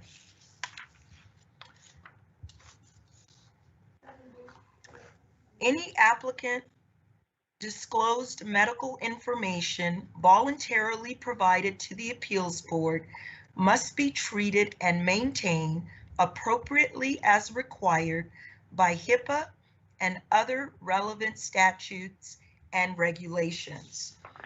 We will start first with CADA. Are there any items in this area that you are in agreement with as it relates to the proposed changes? Thank you, Ms. Evans. That was a lot to read in. It's a pretty long sentence. It's broken down into several paragraphs. Certainly the gist, the concept of the third sentence as read into the record is certainly along the lines of what CADA would like to see. It provides the taxpayer the right to have an in-person hearing, and when necessary, that hearing can be postponed. And it puts the burden on the taxpayer that, well, he's going to have to waive the 2-year rule if he's going to postpone, if that's in the record. And then, of course, there's a balancing act to that, which is that he or she can terminate that with 120 days notice, which I think is fair. So I would have to confer with Mr. Apria, but just as a general concept, the sentence is certainly along the lines of what Kata would like. So, Mr. Moore, if I may, there are 3 basic sections in this third sentence. Is Kata comfortable with the first section? Is that an area of consensus for you as drafted and proposed? I think that's clear. I'll defer, or at least would like to hear from Mr. Aprea, but this is certainly something that I think is acceptable. Mr. Aprea, can you speak to the first section of that area? Is Kata in consensus? I would agree with Mr. Moore as it relates to that first paragraph, yes. What about the second?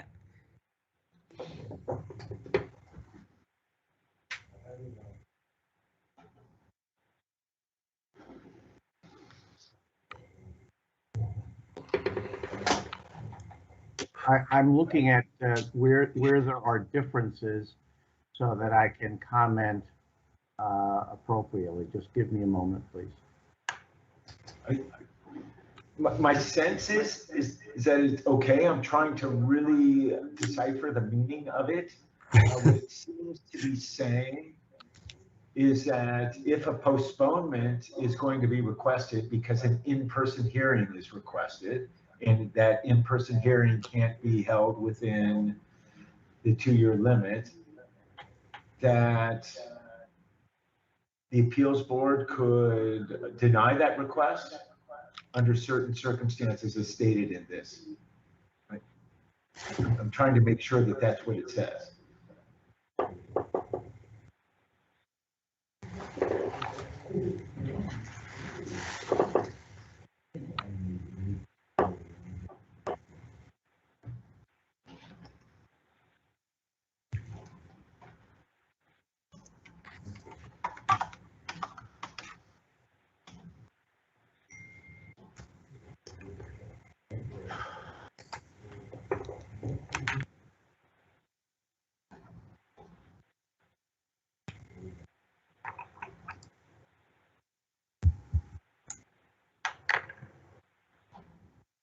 While Kata is reviewing section 2, and then I would recommend that you also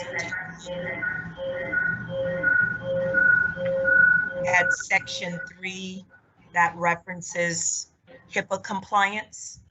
I will go to Mr. Parker, representing the clerks, and ask the same question. Mr. Parker, section 1, section 2, section 3, are the sections as delineated something that the clerks could agree to? I believe the clerks could agree to what you're calling the first section. And the second section, the clerks, I believe, could also agree with the intent, of course, as Mr. Moore noted in his comment, being that there are circumstances where an untimely postponement or continuance request need not be granted by the appeals board panel. If I hope that helps the analysis of Mr. Moore and Mr. Aprea on that point. And absolutely, the clerks can definitely agree to the third section regarding any applicant disclosed medical information. We believe that to be a statement of black letter law regarding health information that is submitted to an AAB.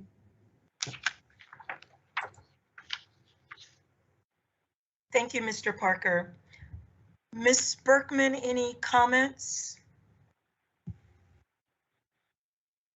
Thank you. As to the first paragraph under this section, I'm in agreement with the language. One thing I'd like to point out, potential concern, is some assessment appeals boards may only offer remote hearing for certain types of cases or only for certain panels. For example, some members may be comfortable with remote and others may not.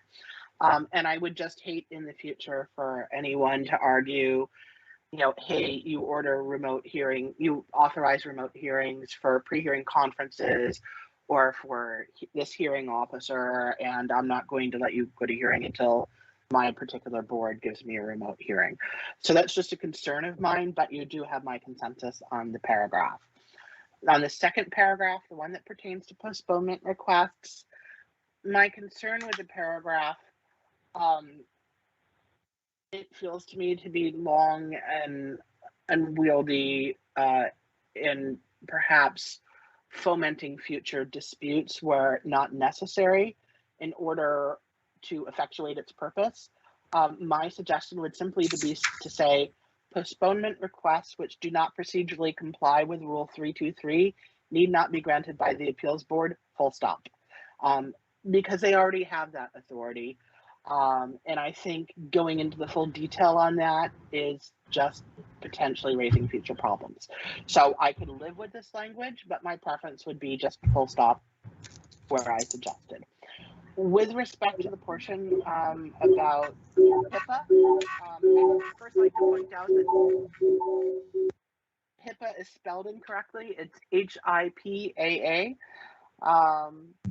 And so if that language stays, the spelling of HIPAA needs to be corrected. And then two small suggestions. The first one is simply grammatical for the sake of clarity.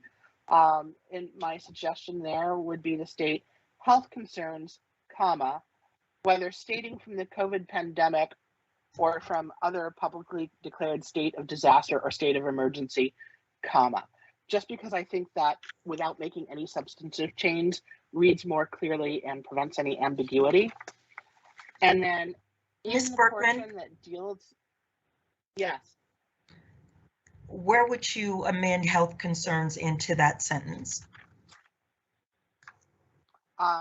It would be health concerns, comma, whether stemming from the COVID-19 pandemic or from another publicly declared state of disaster or state of emergency, comma. So that would basically be saying health concerns, and these are the situations in which they arise, and the sentence would go on. So it's not changing the meaning. I think it's just making it less ambiguous. I'm just not sure if I'm following you. The sentence as currently drafted says any applicant disclose medical information voluntarily provided. I'm sorry, I think I'm slightly uphill from where you are. It's looking under the third sentence, there's the paragraph that talks about postponements. And then you're in that section in 2. this regard. Got it. So the health concerns there. And then getting down farther into this portion about HIPAA, by law, the county and the assessment appeals boards are bound by HIPAA, regardless of whether it's mentioned in the LTA or not. And the clerks, at least in Santa Clara County, the clerks in the appeals boards where I worked exceedingly hard to ensure applicants never gave us any confidential health information, because by nature, assessment appeals boards files are public, which is very different from just about every place else in the county. And so, for example, if someone handed us evidence at a hearing that had health information or a social security number in it, we would hand it back and ask them to please redact it or take it out of their exhibit before they gave it to us and explain, you know, otherwise it's in the files and we have to protect it, but it's safest for you if it's never in the files at all. And my fear is that if we include this language about HIPAA, that it is then encouraging people to submit that information. And then the clerks are having to search sometimes hundreds of pages of documents to find it, redact it, separate it out, put it in a sealed file. which is not something that is normally done with assessment appeals files. They're public record, anyone can come in and get them. And so whether or not this language is here, by law, nevertheless, counties must protect the HIPAA information. And my concern is that including this language will encourage people to submit detailed medical information, which they otherwise would not. And really, it's sufficient for an applicant to say for medical reasons, and we don't need to know any more than that. And so that would be my suggestion, would be eliminate that, because I don't think it serves a function and I think it carries a risk. Of course, the counties will protect HIPAA, but if you do leave it in, the spelling of HIPAA needs to be corrected to HIPAA. Thank you. Thank you, Ms. Berkman. I just have a few comments for the work group members. It sounds like we are in consensus, for, I've divided this into 3 sections for discussion purposes. We are in consensus for the first section, conceptually the second section, and then Ms. Berkman just offered some comments about the reference to HIPAA, and just want to ask the work group members, is that something we still want to keep in, or have you at all been influenced by her comments? Starting first with Kata. And just that question, have you been influenced by her comments? Go ahead, Kevin. On the HIPAA issue, I would just keep it in. I don't think it's going to encourage anybody, and I think, you know, it should just reinforces what people may not know, that that information is to be held privately. I would agree that people shouldn't. Thank you, Mr. Moore. Mr. Parker. And I don't think an assessor's office is necessarily going to ask for specific documentation of that, but to the extent it's provided, I think it's incumbent upon the people handling the document to maintain its privacy. Thank you, Mr. Moore. Mr. Parker?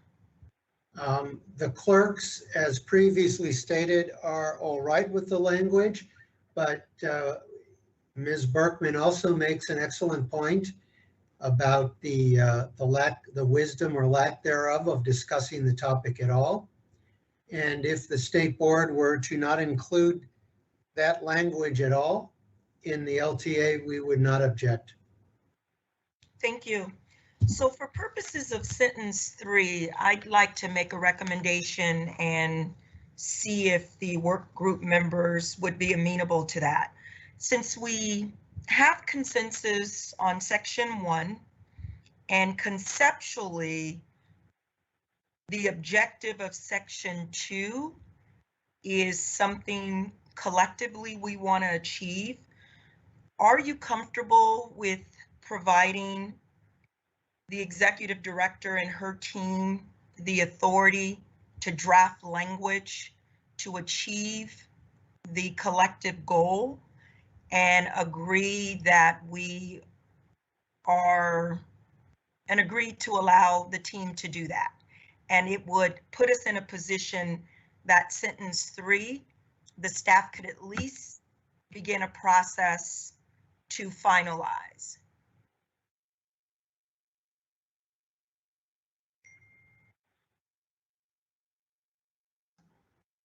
Can I ask First, a question? Mr. Moore. And maybe adding a little levity to the situation here, but I don't understand how we can be in disagreement on sentence 1 and 2, and be in agreement on number 3. I feel like I'm missing something, and I certainly don't want to be in a position where I'm missing something. I mean, sentence 3 is basically saying that the taxpayer has a right to an in-person hearing, and that's what we've been just arguing about. I mean, politely arguing about, conceptually. So what am I missing? Mr. Moore, just to help me out, if we could focus just on sentence 3, and if you want to, I think the board's already made a decision that we're not in consensus on 1 and 2. But if the chair decides that we can go back to that based on time, we're willing to do that. But for purposes of where we are now, I'm just curious of whether Kata is prepared to say we are in consensus on 3, we would like section 2 of 3 to be appropriately wordsmithed by staff, and we can bring it back for discussion. Just want to know if that's something Kata would be comfortable with. Well, I'm really just inquiring here. And I don't want to put my imprimatur on sentence 3 if I'm misreading sentence 3. And I fear that I might be misreading sentence 3 if we're somehow in agreement with Mr. Parker and Mr. McKibben, respectfully. I appreciate that, Mr. Moore. Mr. Parker, do you want to respond to Mr. Moore?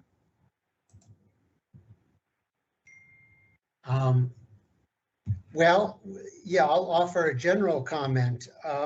First of all, the clerks do not interpret the word the wording as a general matter, as in participants may, as stating that they have a constitutional or due process right to choose, regardless of what the AAB may be able to offer or needs to offer to the taxpayer. And so I would offer that first.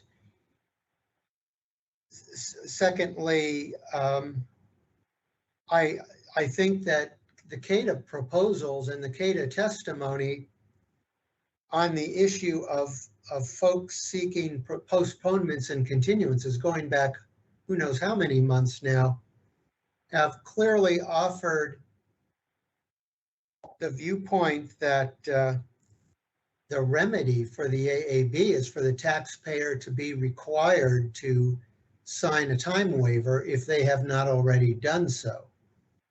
And so on that basis, it seems to the clerks, and certainly to me as a participant in this process, that there is conceptual agreement. So I don't think the clerks are afraid of letting state board staff try their hand at wordsmithing, to use your phrase, Ms. Evans, but I respect CATA's right to decide whatever they decide. I think, Mr. Moore, in this section, what we're trying to accomplish is basically stating that if there's a postponement, there is an option for an in-person hearing if the applicants waive their time, is kind of how I read this just off the top of my head. I don't know, Ms. Berkman, Mr. Aprea, I see your hands up. Let me, but I think that's. Yeah, let me offer this, and that is, I think that what Mr. Moore was getting at was we have differences of opinion on sentences 1 and 2, and as we all know, all of these 3 are interconnected. However, for purposes of moving along, I would think that CATA would be fine having the executive officer and her staff take those sentences and revise them and bring them back. I don't want that to be construed as, okay, whatever Ms. Fleming and her staff come back with, we're going to sign off on. But I think what we're looking at here is let's see how we can make some progress.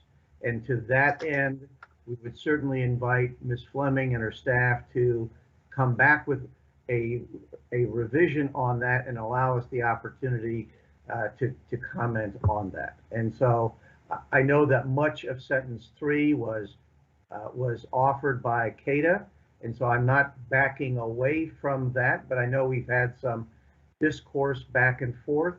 But I think, again, what we offered in terms of sentence 3 cannot be separated from what we offered in sentences 1 and 2.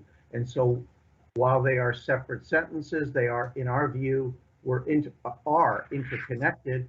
But again, for purposes of moving things along and seeing if we can't find some consensus in the near future. I know we're not going to do that today on this item, but I would submit that from CADA's perspective, we would be okay with the BOE staff coming back with a revised draft. Thank you, Mr. Aprea. I see Tom Parker's hand up, and then we will close out this section. Mr. Parker.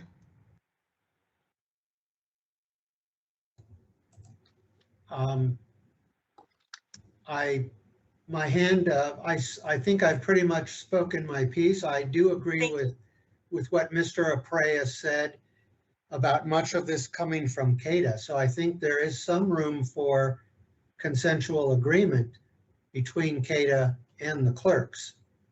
And as I said before, the clerks were open to seeing what the state board staff comes back with in their version before any final approval or disapproval is offered by our organization, as with CADA. Thank you so much, Mr. Parker. Mr. Chair, it appears that for the first issue, we have conceptual consensus on the third sentence, all three sections. We would, as a work group, recommend that the executive director and her team take section 2 of this section and draft language consistent with the intent and the spirit of the language. And I will ask, I believe, for public comment, or turn back to you for public comment and board action on this section. Members. Yes, go ahead, Ms. Fleming. This is Brenda Fleming, Executive Director. Thank you for restating that, Ms. Evans. Just for the record, just to help staff and the audience and those that are others that are listening clarify, when we're referring to these sections, everyone, we are referring to the paragraphs. So Ms. Evans is addressing the third sentence. So if you're referencing the material that was attached to PAN, it's generally page 2. It's entitled third sentence, postponement request, etc. Those paragraphs are the sections that we're referring to. So in this case, to be specific, and Ms. Evans, correct me if I'm misstating your intent, the second paragraph under the third sentence section reads postponement requests which do not procedurally comply, etc. That paragraph specifically is the material that you're asking my staff to assist with coming up with a cleaner version of summarizing the language. Is that correct? Correct, Ms. Fleming. Okay, and if we don't mind, and I know this is, this is a lot of very intense information, but if we could reference them as the paragraphs, so on the record, specifically for ADA compliance, etc., it does help us to articulate that. So that, because I'm getting some comments behind the scenes about if we're talking about the first sentence, second sentence as the sections versus the third, the sentence themselves, and then the subsets of those as paragraphs. Thank you, Ms. Fleming. I struggle with talking about a sentence and then a paragraph, so. I understand it, so just trying to help. So I hope that clarifies. No problem. We can do that going forward.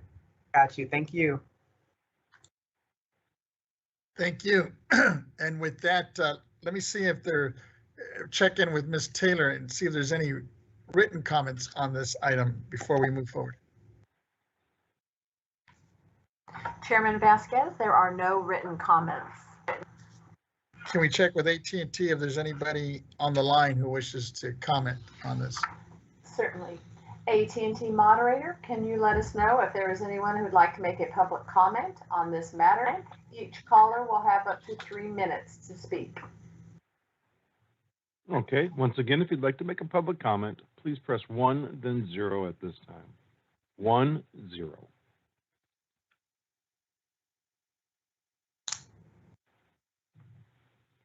And we have no one in queue for comment.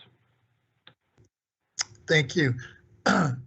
Ms. Evans, and then if I was capturing what we just finished here, it sounds like we're going to allow staff to come back with a revision of this and hopefully that see if there's a consensus from all parties at that point.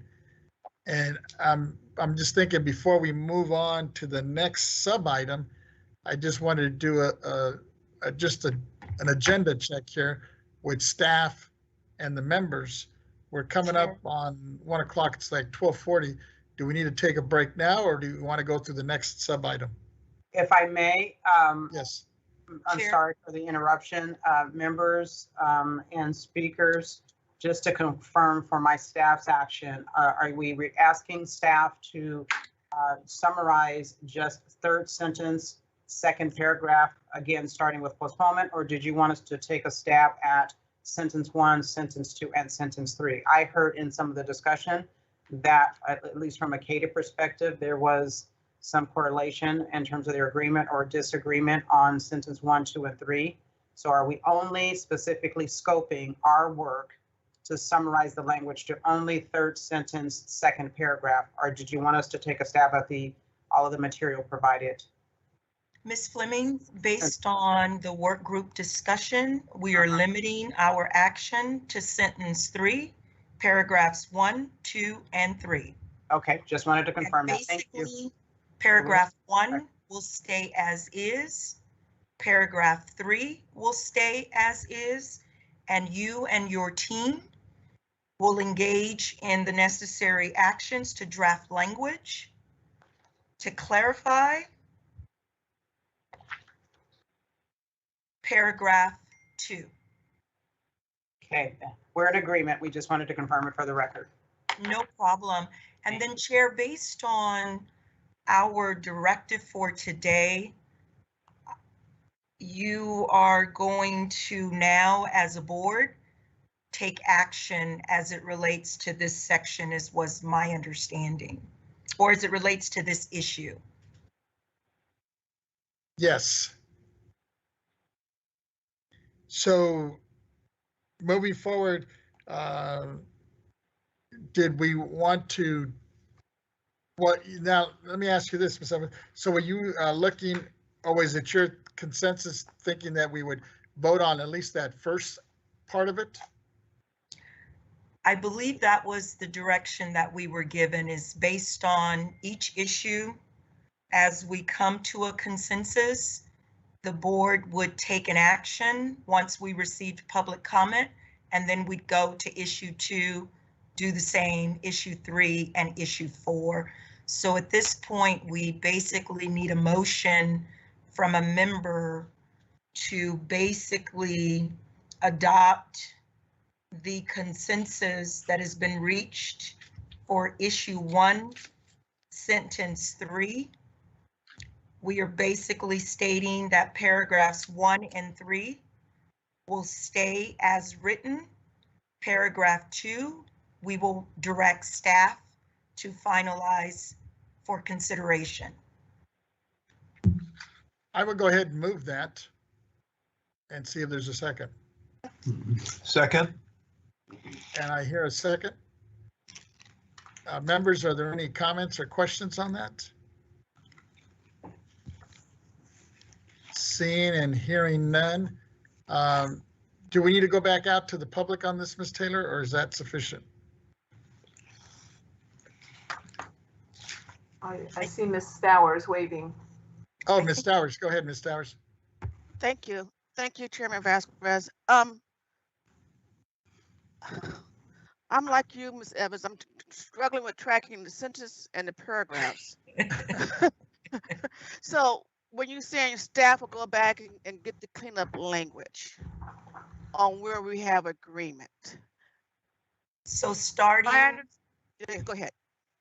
If you look at sentence 3, we are now calling the wording underneath sentence 3 paragraphs. So one paragraph starts with participants, one paragraph starts with postponement, and one paragraph starts with any applicant disclosed. Correct. Okay. The paragraph that starts with postponement is the paragraph that Ms. Fleming and her team will engage in a process to finalize for recommendation and consideration. Okay, And thank Mr. you for that Vasquez, clarification. no problem. And Mr. Vasquez, we took public comment immediately after the work group's feedback. Exactly. And I was just wondering, since now there's a motion, I'm just wondering, technically, do we have to? Oh, that's Yes. the only reason. Yes, Just please, to be members, safe, take- right? best to take public comment at this point before your vote, please. That's what I'm thinking. Okay, Ms. Taylor, if you could just check and see if there's anybody on the line who wishes to comment on the motion now. Certainly. AT&T moderator, can you let us know if there is anyone who would like to make a public comment on this matter? And once again, if you'd like to make public comment, please press 1, then 0 at this time. 1, 0.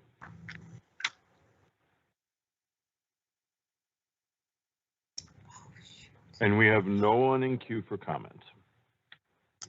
Thank you. With that, Ms. Taylor, if we could have a roll call on motion. All right, to confirm, the motion on the floor is to have the executive director and team make a recommendation on the third sentence, second paragraph. Chairman Vasquez. Aye. Vice Chair Schaefer. Aye. Member Gaines. Aye. Member Cohen. Aye. Deputy Controller Stowers. Aye. So that's unanimous of all those present. With that, Ms. Taylor, well, before I have Ms. Taylor call the next sub-item, I'm just wondering, I haven't heard back from staff. Are we still good to continue on, or do they need a break at this point? Chair Vasquez, I would recommend we just plow forward. I don't think we have time for lunch. We've heard so much on this last item. I'm comfortable with it. I'm just trying to be respectful of the members and staff. Chairman Vasquez, give me 1 second. I'm just confirming with staff now. I believe our transcriptionist would probably like to rest her fingers, but let me just confirm. Mr. Chair, I just want to remind the board and staff that Mr. Moore will have to leave at 1 o'clock, and Mr. Brad Marsh will be on board representing TATA at 1 p.m. And so I just wanted to ask if we could afford Mr. Moore. We lost your voice. We lost your voice, Mark. I would ask if the board would consider giving Mr. Moore an opportunity for any closing remarks before he has to go at 1 o'clock. Sure, not a problem. I favor that too. Mr. Moore, if you're available.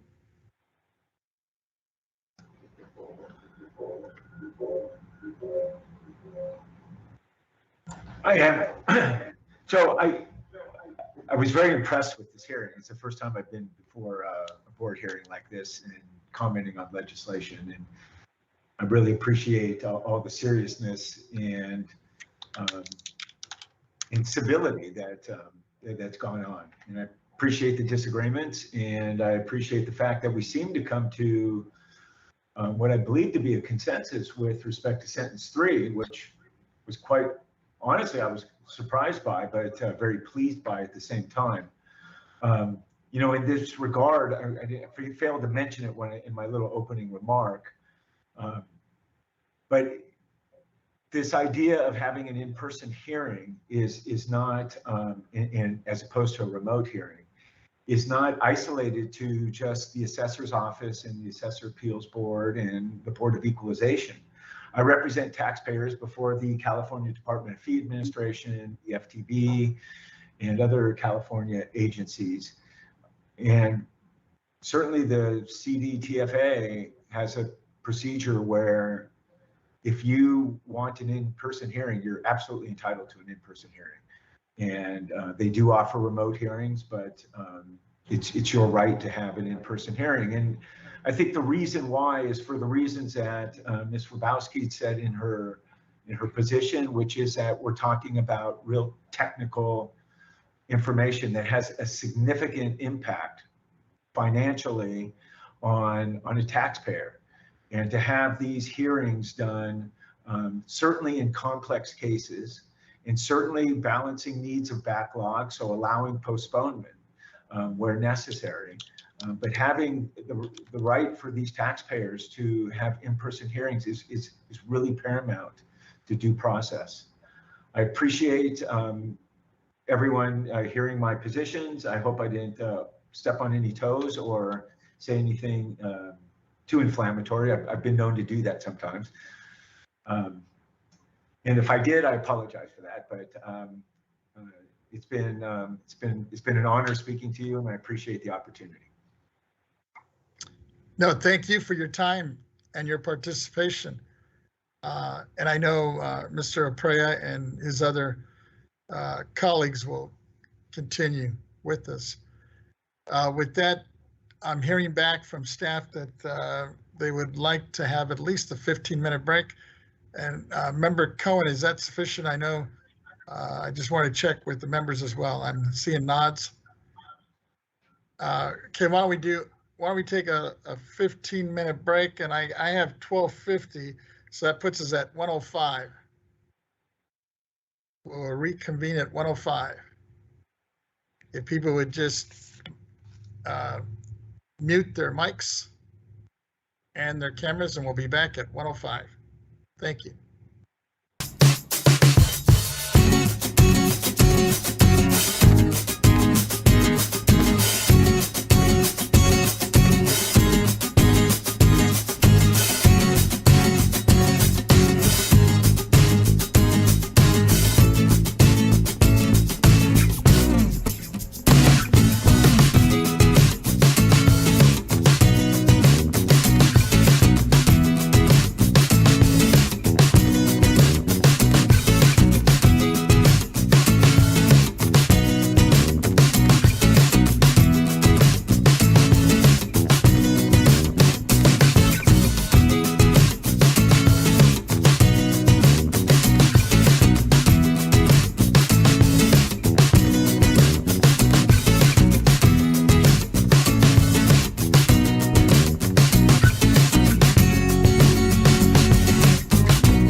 Is Member Gaines back?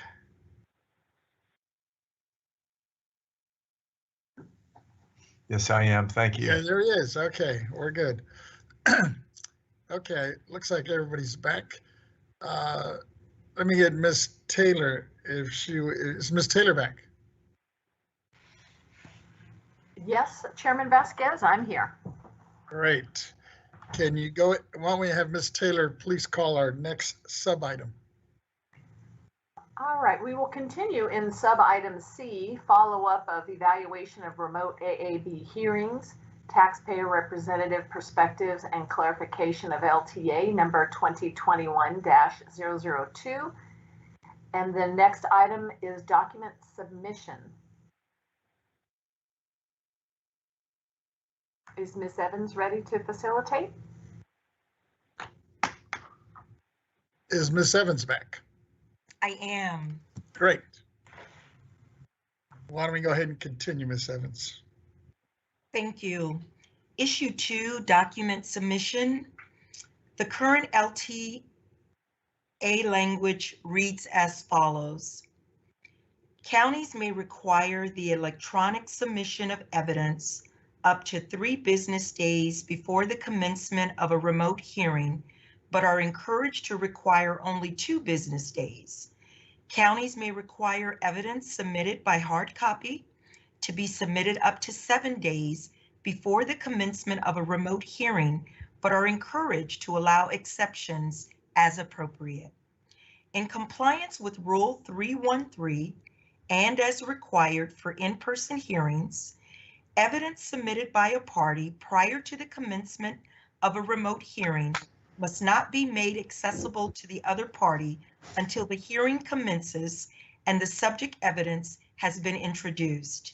In further compliance with Rule 313, county shall allow day of the hearing electronic submissions in remote hearings for all rebuttal evidence and documents for witness impeachment and for correcting errors as appropriate. PDF documents are preferred in order to protect document integrity, but other forms may be accepted by the appeals board clerks as appropriate.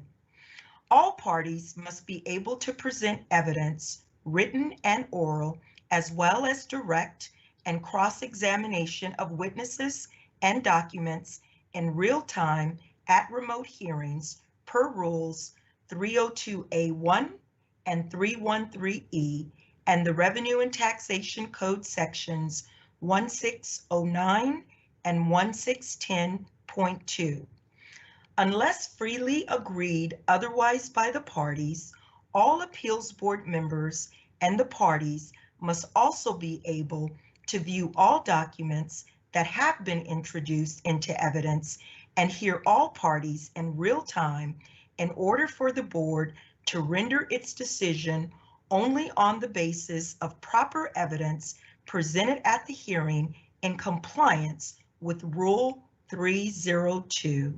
Once introduced, the appeals board members and the parties must have the ability to view and download the full exhibit at their discretion, independent from the controlled screen display shown during the remote hearing.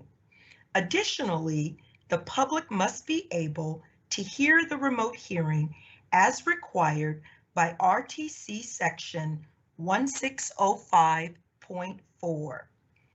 Technological platforms for remote hearings should have the ability for evidence to be viewed in real time and the ability to prevent trade secrets from being viewed by the public.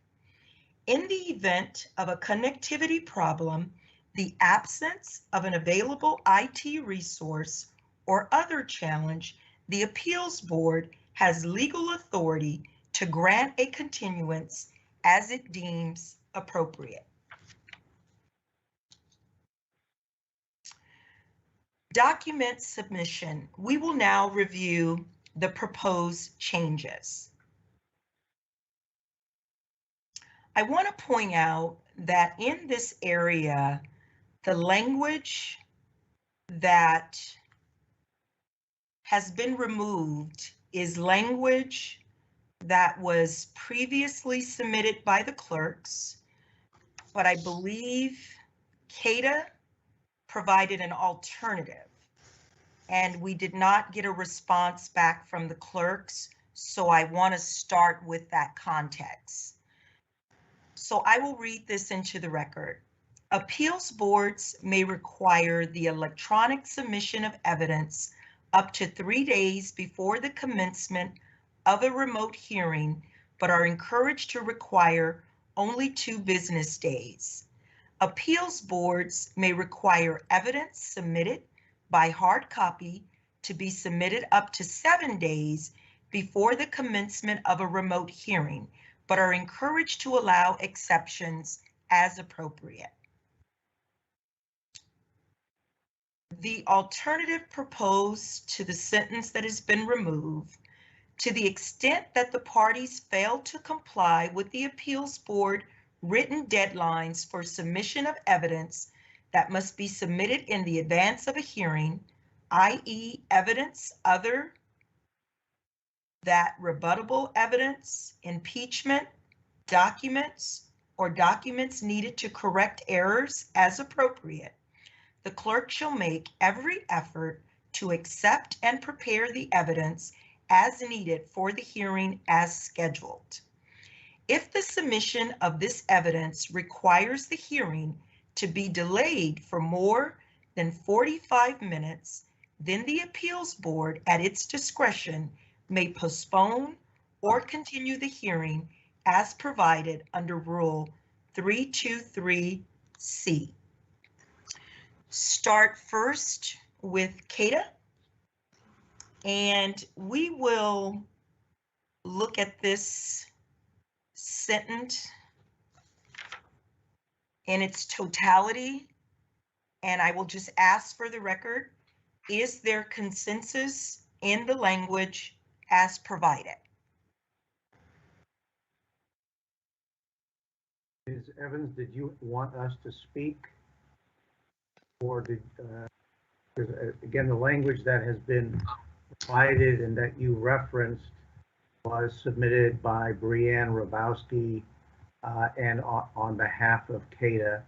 So certainly we're supportive of that. I also, if I may, Ms. Evans and Mr. Chair, introduce Brad Marsh, who is on the line. You'll recall at the beginning of this meeting, I indicated that that Kevin Moore would be on for the 10 to 1 p.m. slot, and that Mr. Moore would be on at 1 o'clock. And I just want to make sure that I introduce you to him. He is with the law firm of Greenberg Traurig and is a shareholder along with Chris O'Neill, who I know you all are familiar with. And I just want to make sure that the board, the staff, and those who may be following this hearing recognize that Mr. Marsh is representing CADA, and to have him be recognized by you as CADA's primary witness for the next 2.5 hours. Members of the board, Brad Marsh here at your service. Let me know how I can be of service here. Welcome, Mr. Marsh. Based on Mr. Prea's comments, CADA is in agreement with the language that's been provided. I will go to the clerks. Mr. Parker, do you have any comments? Yes, the clerks do not agree with the language as proposed. And we disagree with the language because it fails to recognize the constitutional procedural authority of the boards to come up with local rules to address the procedural aspects of hearings. And also because as a practical matter, it does not address the issues that boards, and I don't mean Los Angeles when I say that, are experiencing with parties, both assessors as well as taxpayers, who are non-compliant in meeting the local rules or procedures regarding electronic document submittal for remote hearings that have been scheduled. Thank you, Mr. Parker. I want to come back to you, but I want to go to Ms. Berkman and then Mr. Gaines. I do see your hand. So after we hear from Mr. Berkman, Ms. Berkman, we'll come to you. Thank you. I agree with the first paragraph, the one that starts with appeals boards and ends with as appropriate. I concur with that. I would additionally be amenable to adding in the Clerks Association language that starts with assessment appeals board and ends with jurisdictions. My personal thoughts on that is regardless of whether that sentence is there or not, both under the Constitution and state law, the appeals boards do have the jurisdiction, the board and the boards of supervisors, to create and enforce appropriate local rules and procedures. So regardless of whether that paragraph is there or not, I think the Board of Supervisors and the Assessment Appeals Board have the authority to do that and most certainly should do that. I don't believe anyone, I think there was broad consensus at the last meeting. No one is suggesting that what the AABs would do would be to exclude evidence. And I think we were all on the same page, CADA and the clerks and myself on that. With respect to CADA's alternative proposal in the last paragraph of this section, I disagree with that. In Santa Clara County, when I was board counsel there, for example, we usually had between 50 and several hundred items on the agenda. And if you could imagine even a small fraction of those being delayed by 45 minutes, then you can imagine the chaos that this proposal would ensue. With a remote hearing, you already have the regular clerk running the hearing and another clerk attending to the documents.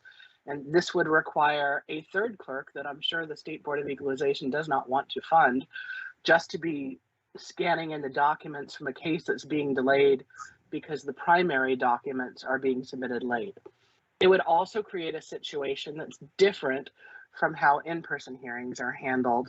For example, in Santa Clara County, if a witness for either the assessor or the taxpayer shows up without the required number of copies of documents, their case is passed, stopped dead in its tracks, and they're sent out to the hall to make, at their own expense, the requisite number of copies. So, and then their hearing will continue. And at the discretion of the board chair or the hearing officer, either the next case after the case is finished when they come back, or they move to the end of the calendar. It's at the hearing officer's discretion. In contrast, with a remote hearing, if you're saying we're just going to stop things for 45 minutes while the clerk scans in the documents, that's a different procedure, and it creates even more of a delay and a backlog with the Assessment Appeals Board and more chaos, because you're going to have one clerk scanning in the case that failed to timely submit their documents, while another clerk is handling, if the board goes on, whatever case is next up at hearing while that process is happening. Or the alternative would be to have repeated lengthy delays. So I think CADA's proposal for that reason is unworkable. Thank you. Thank you, Ms. Berkman. Mr. Chair, you want to call on Mr. Gaines? Sure, thank you. Member Gaines. Yeah, thank you very much. I just want to get clarification in language because I want to make sure I'm understanding it right. Because it talks about electronic submission of evidence up to 3 business days. Remote hearing, let's see, commencement of remote hearing is encouraged to require only 2 business days, and then a requirement for evidence submitted by hard copy to be submitted up to 7 days. So I just want to make sure is the third requirement 7 business days or is it 7 days? I just want to make sure the language is accurate and that's already been discussed. Chair, I think that was Kata's language. Maybe Mr. Aprea can speak to that. Let me refer that to Mr. Marsh if he would, and if he won't, I'm happy to do so. As I'm reviewing this, it appears to me that this was the original language submitted by the clerks, and so the question to me is what was intended by them, and I don't know the answer.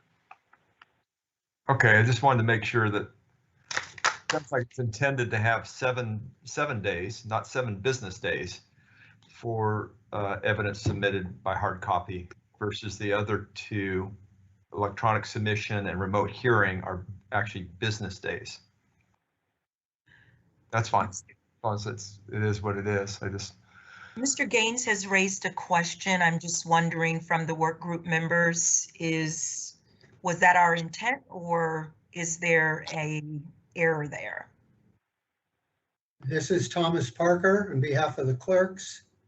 To try and answer Mr. Gaines' question, I would think that the intent was for it to also be business days, to be consistent with the 2 and the 3 day business day periods.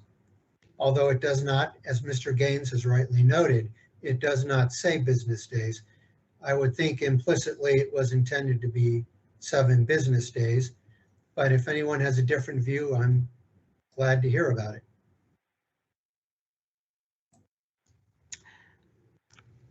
Hearing none, I think there's an agreement on that. Is that correct? I believe, Chair, that I'm seeing heads nod right now. Yeah. Okay.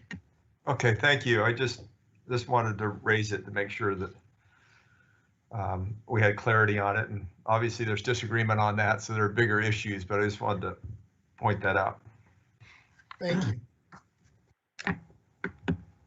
Thank you, Mr. Gaines and Chair. I want to go back to the work group members, and I just have a comment. Based on the comments that have been made, I'm sorry,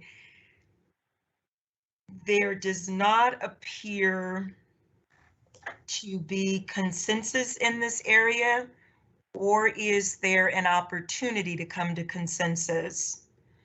It sounds like the first paragraph, the clerks would like the language that is in red to remain. And Kata, it looks like it was your proposal to eliminate that language. By any chance, is that language that you believe you could support staying in a potential LTA based on the comments made today? And I'm not getting to your language yet, but just trying to figure out whether you could support that language being included before we get to your language. Ms. Evans, I'm gonna ask Mr. Marsh to comment on that, and I'll fill in any gaps that might be there. Brad Marsh on behalf of CADA. It was a little unclear to me, and I apologize if that's my own misunderstanding, whether we were talking about the appeals board substituting for county's language, in which case we would support that change, or the deleted sentence in the middle of the paragraph there, in which case, it might be possible to come to some agreement around language there. Yes, Mr. Marsh, I'm just talking specifically about the first paragraph that starts with appeals boards may require, and then there is red language that has been removed. And that was removed by CADA. I'm just asking, based on the comments today, could CADA embrace that language? Therefore, if so, we could have consensus on the first paragraph of this section. CADA cannot embrace the language as written, partly because of the fact that Brad, let me just, you are referring to the language that has been struck. Just to be clear, Ms. Yes. Evans, you're asking us if we could embrace or support the language that is red line struck. And I just want to make sure that you all are understanding, Brad, it's not the language as written, but rather we're not able to embrace the language that has been struck, and that would then be reinserted, if you would, in a subsequent draft. Correct. We do not embrace the reinsertion of the language. And I just want to pose a question, Mr. Perea and Mr. Marsh. If the language as drafted is current law, and I'm just posing the question, is there any way you could reconsider that, or is it your position that you don't support it? Well, let me offer this. I mean, I think that we recognize that that is the existing LTA, and just as CACEO has suggested changes to the existing law, so too is CADA. And where our view here is that what we have proposed is a better approach to this than existing law. So again, we recognize. Understood. I appreciate it, Mr. Perea. All right, I just want to make. I think we have Ms. Berkman's hand up, and then Chair, I think we have Mr. Gaines up again. Ms. Berkman. Thank you. One thing I would like to clarify is that an LTA is the state board's advice, which courts give strong deference. It's not law. With regard to Mr. Prea's point and the point I had made earlier, the law of the state of California as set forth in the Constitution and in the statutes and in the SBE regulations already gives the assessment appeals boards the ability to have their own rules of local notice and procedure, which are established in the Constitution. And therefore, regardless of whether or not the paragraph that's highlighted and in red about that is included in the LTA advice letter or not, the situation remains the same. The AABs do have the ability to have their rules of notice and procedure and how they're going to handle when people do not abide by the document deadlines for their vote hearing procedures. The only question to my mind is whether that language discussing that's going to be in the letter or not. But it doesn't change the law, and it won't change what's happening with the boards. It's just a question of whether this advisory letter references that ability or not, to my mind. Thank you, Ms. Berkman. I think I see Mr. Gaines's hand is down. So Mr. Marsh, I think your hand is up. Sure, I'd just like to state briefly that, of course, local assessment appeal boards are permitted to adopt certain local rules. In actual practice in the state of California, many local assessment appeals boards have purportedly adopted rules that were not actually adopted legally. There also have some assessment appeals boards out there that have adopted rules that directly conflict with existing state law. And so, I think part of the concern with in embracing a sentence like this, even if it's true that that some local rules are permissible, is that it provides some form of additional authority that really isn't accurate, and makes it sound like all those local rules are permitted when in fact, in practice, they're not.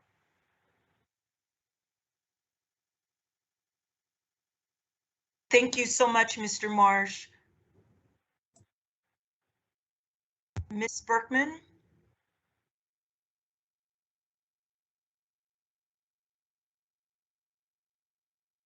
I don't see Mr. Aprea's comments as changing one way or another. I have, as I've indicated, I'm okay with the language at issue either being in or out.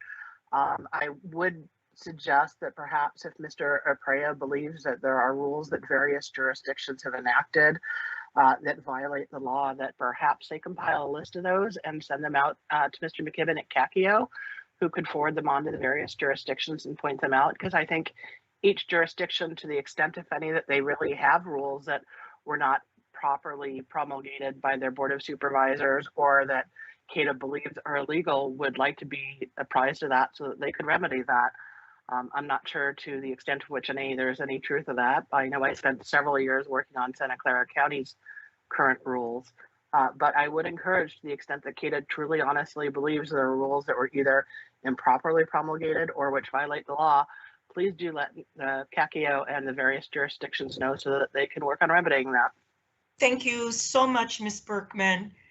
Based on the discussion to this point, Chair, I believe we have no consensus in this area, and we can move to the next section, unless there's public comment. Ms. Taylor, do we have any written comment on this? We do not have any written comments. Can we check with AT&T in case there's somebody on the line? AT&T moderator? That's 1 then 0 to, that's 1 then 0 to make a public comment, 1 then 0.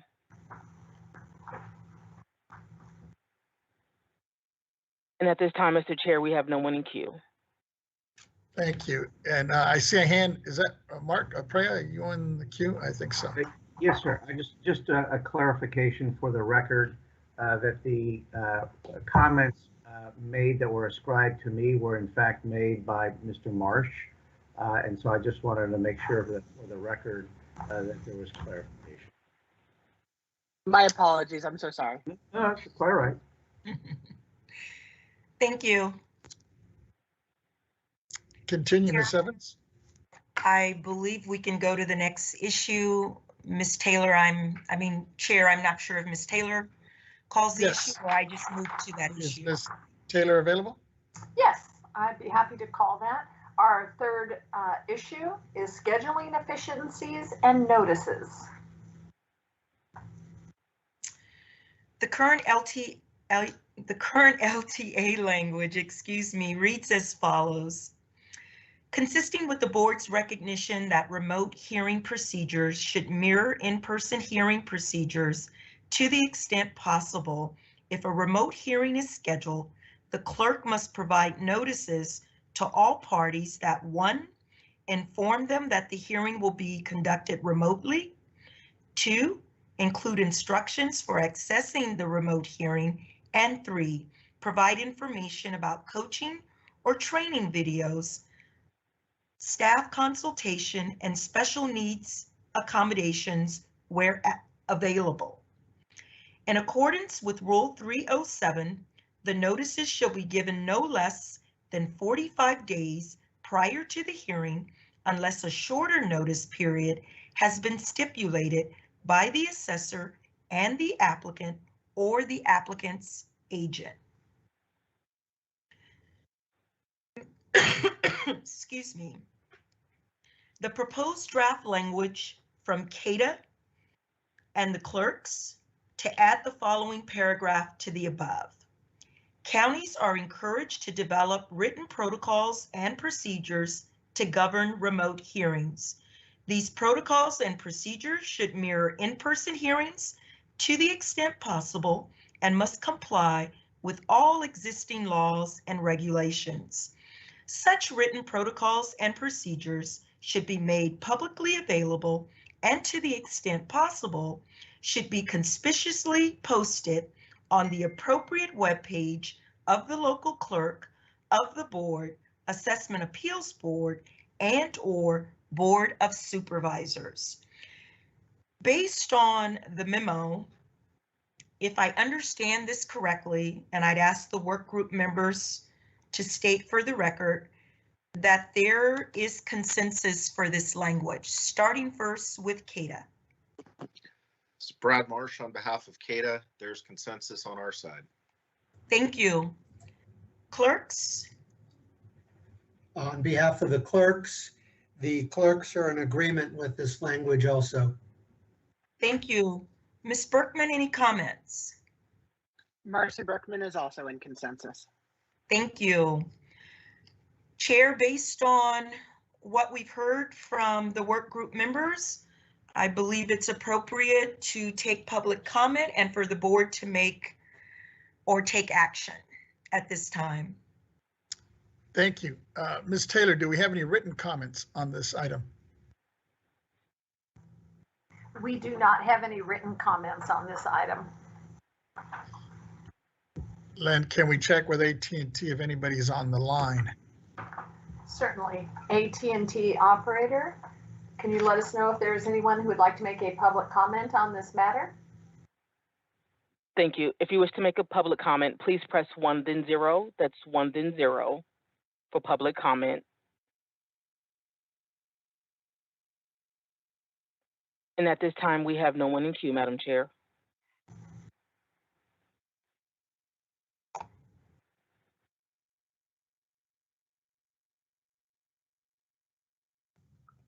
Chairman Vasquez, you're muted. I'm sorry. Thank you. With that, if there's no other comments or questions from the members, I would ask if there's any one of the members who wish to make a motion to this effect so we can move forward with this.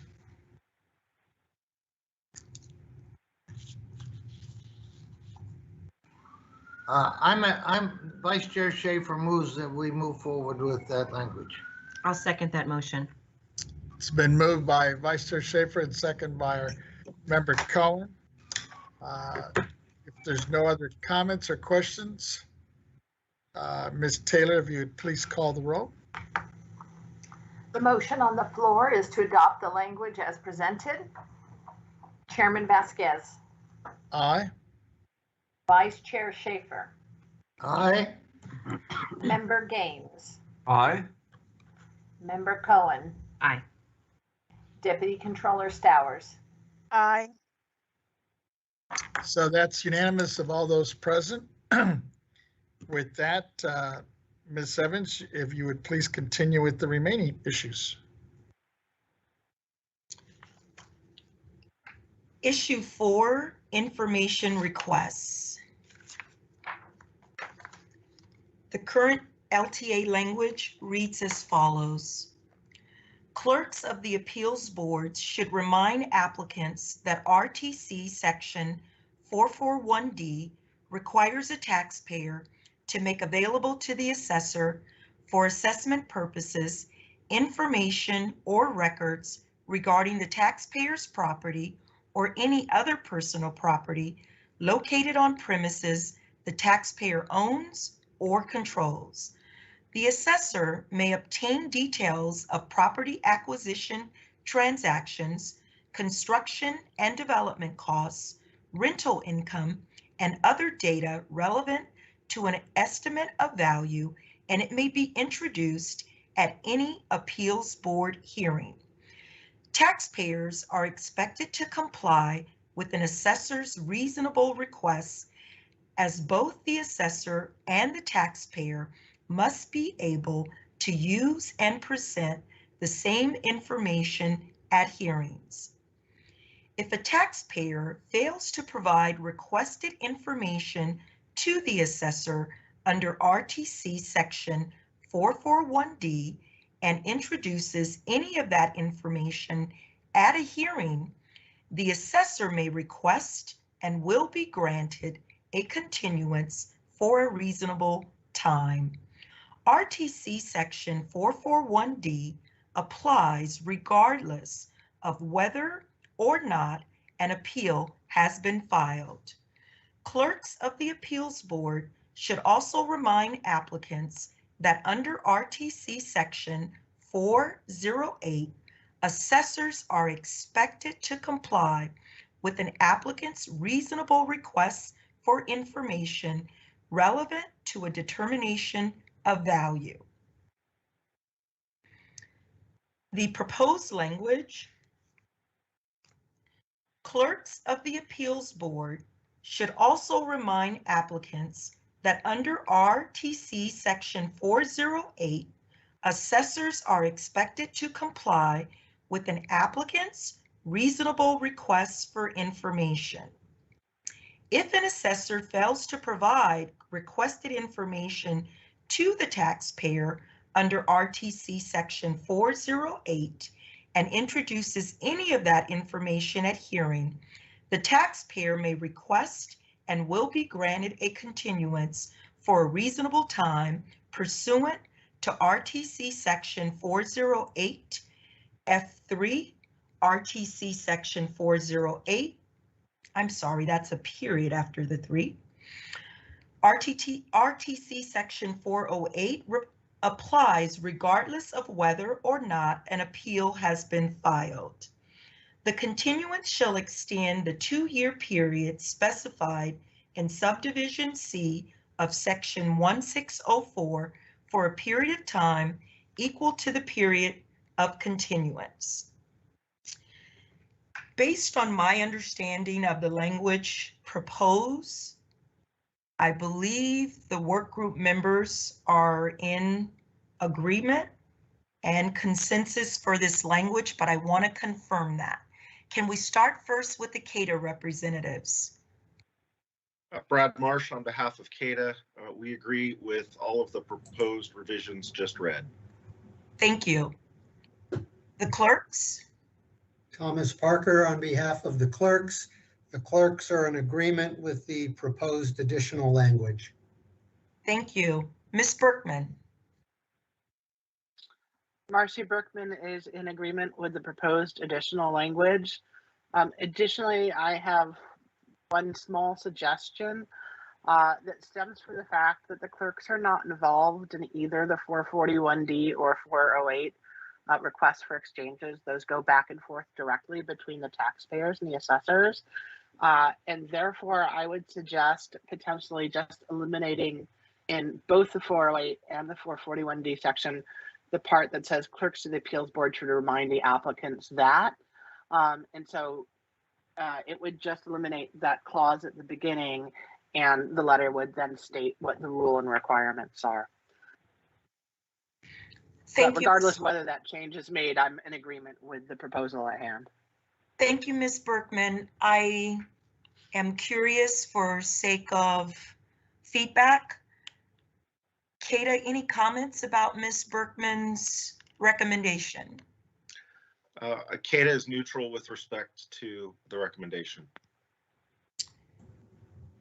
However, if the clerks are in agreement, would CADA be okay with that change? Yes. Thank you so much. Mr. Parker? The clerks have no objection to Ms. Berkman's suggestions. Thank you. Based on those comments, it would result in eliminating the language that starts the sentence up until the comma. So the new paragraph would start under RTC Section 408. It appears we have consensus, and so Chair, I will return back to you for public comment and board action. I'm sorry, Mr. Marsh has raised his hand. Thank you. Just a point of clarity, the suggestion that we agreed to was to eliminate that language from both the first paragraph and the final paragraph in the information requests portion of this LTA. Chair Vasquez, I would move adoption of that language with the modification recommended by Ms. Berkman.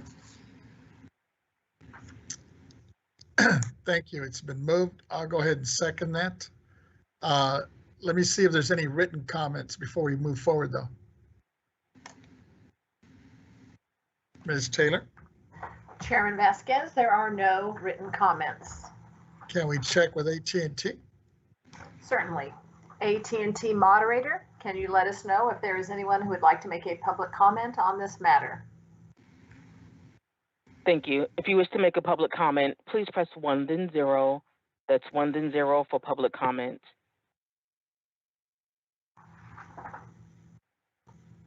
And at this time, Mr. Chair, we have no comments in queue. Thank you. With that, members, if there's no other comments or questions, let me have Ms. Taylor call the roll on the motion.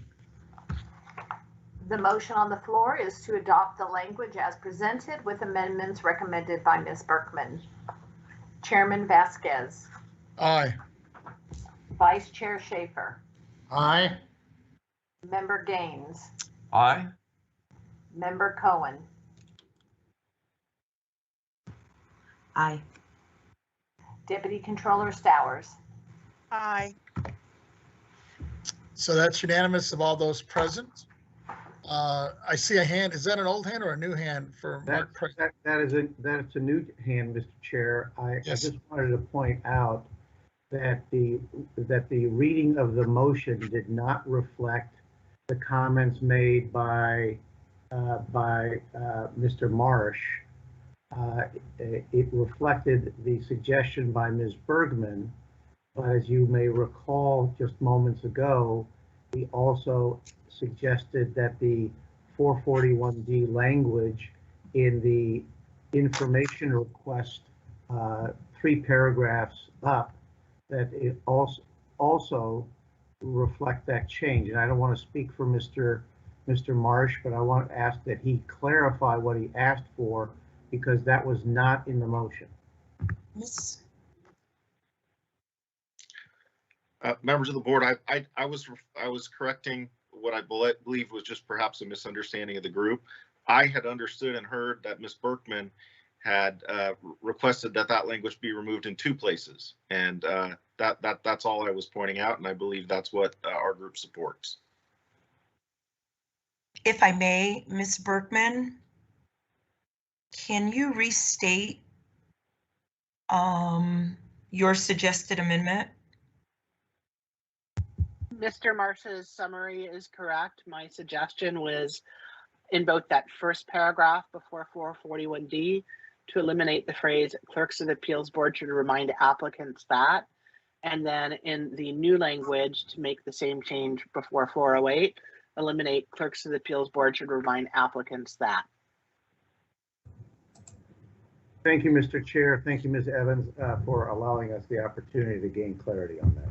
And for the record, that was also my understanding what Mr. Marsh and Ms. Berkman said. Thank you, Mr. Parker. Chair, based on those comments, are there additional actions the board needs to take? But just to be safe, I'll go ahead and move that, what we just heard, as a motion. Chair, I would also. Oh, I'm sorry, go ahead. Chair, I would also like to make a recommendation. I don't know if you want to do it in this motion or a subsequent motion. If possible, all the discussions that happened today, if we give the executive director the responsibility to review everything in context of current law, so that all recommendations are considered in that context. I have no problem with that. And I'm assuming the executive director is okay with that. Yes, members, that would be appropriate. Thank you. Okay. Now, I guess from a procedural question, do we need to, should I include that in this motion, or is that understood?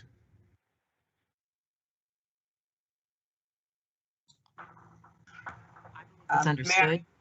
Okay. I'm hoping it's understood, but I just want to make sure if legally we're okay on that. Yeah, may I make a recommendation?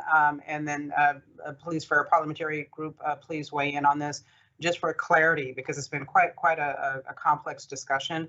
My recommendation would be for accuracy for the record, especially since there was a slight amendment to the motion that Mr. Aprea addressed. It would be prudent for us to restate the motion.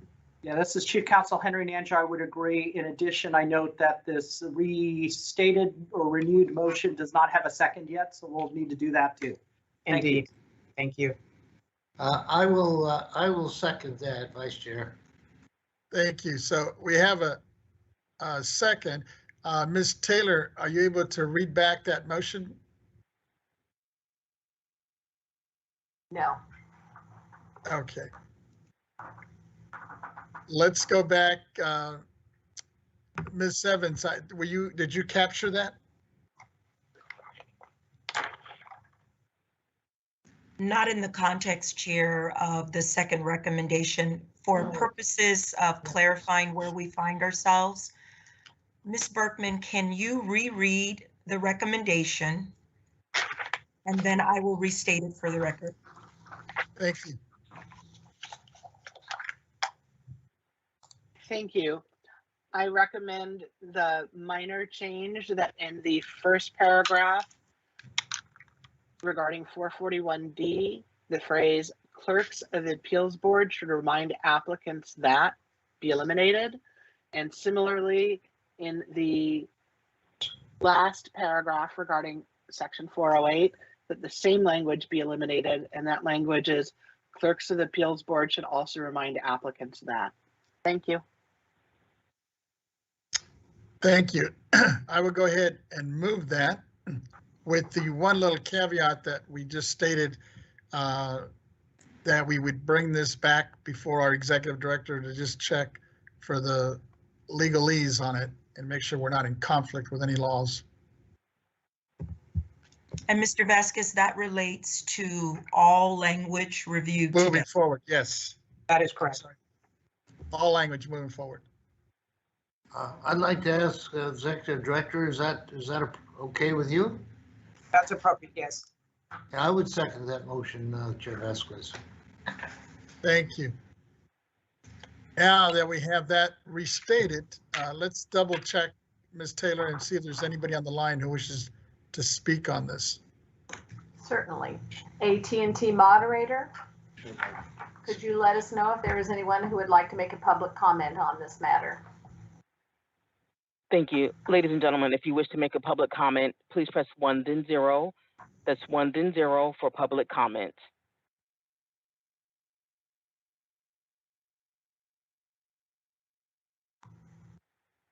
And at this time, we have no one in queue. Thank you.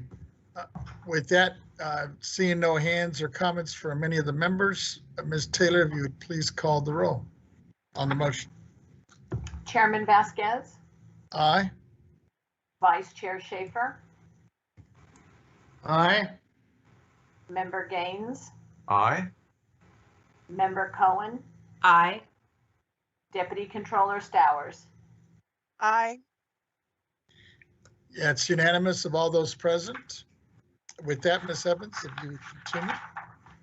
Yes, Mr. Vasquez, that is the complete review of the issues. However, we have a number of them still outstanding. I believe our directive was based on those that remained outstanding, that the board has the option to bring this information back in December or January. I think based on discussions that the clerks may not be available for our December meeting. So the recommendation is to bring these issues back in January.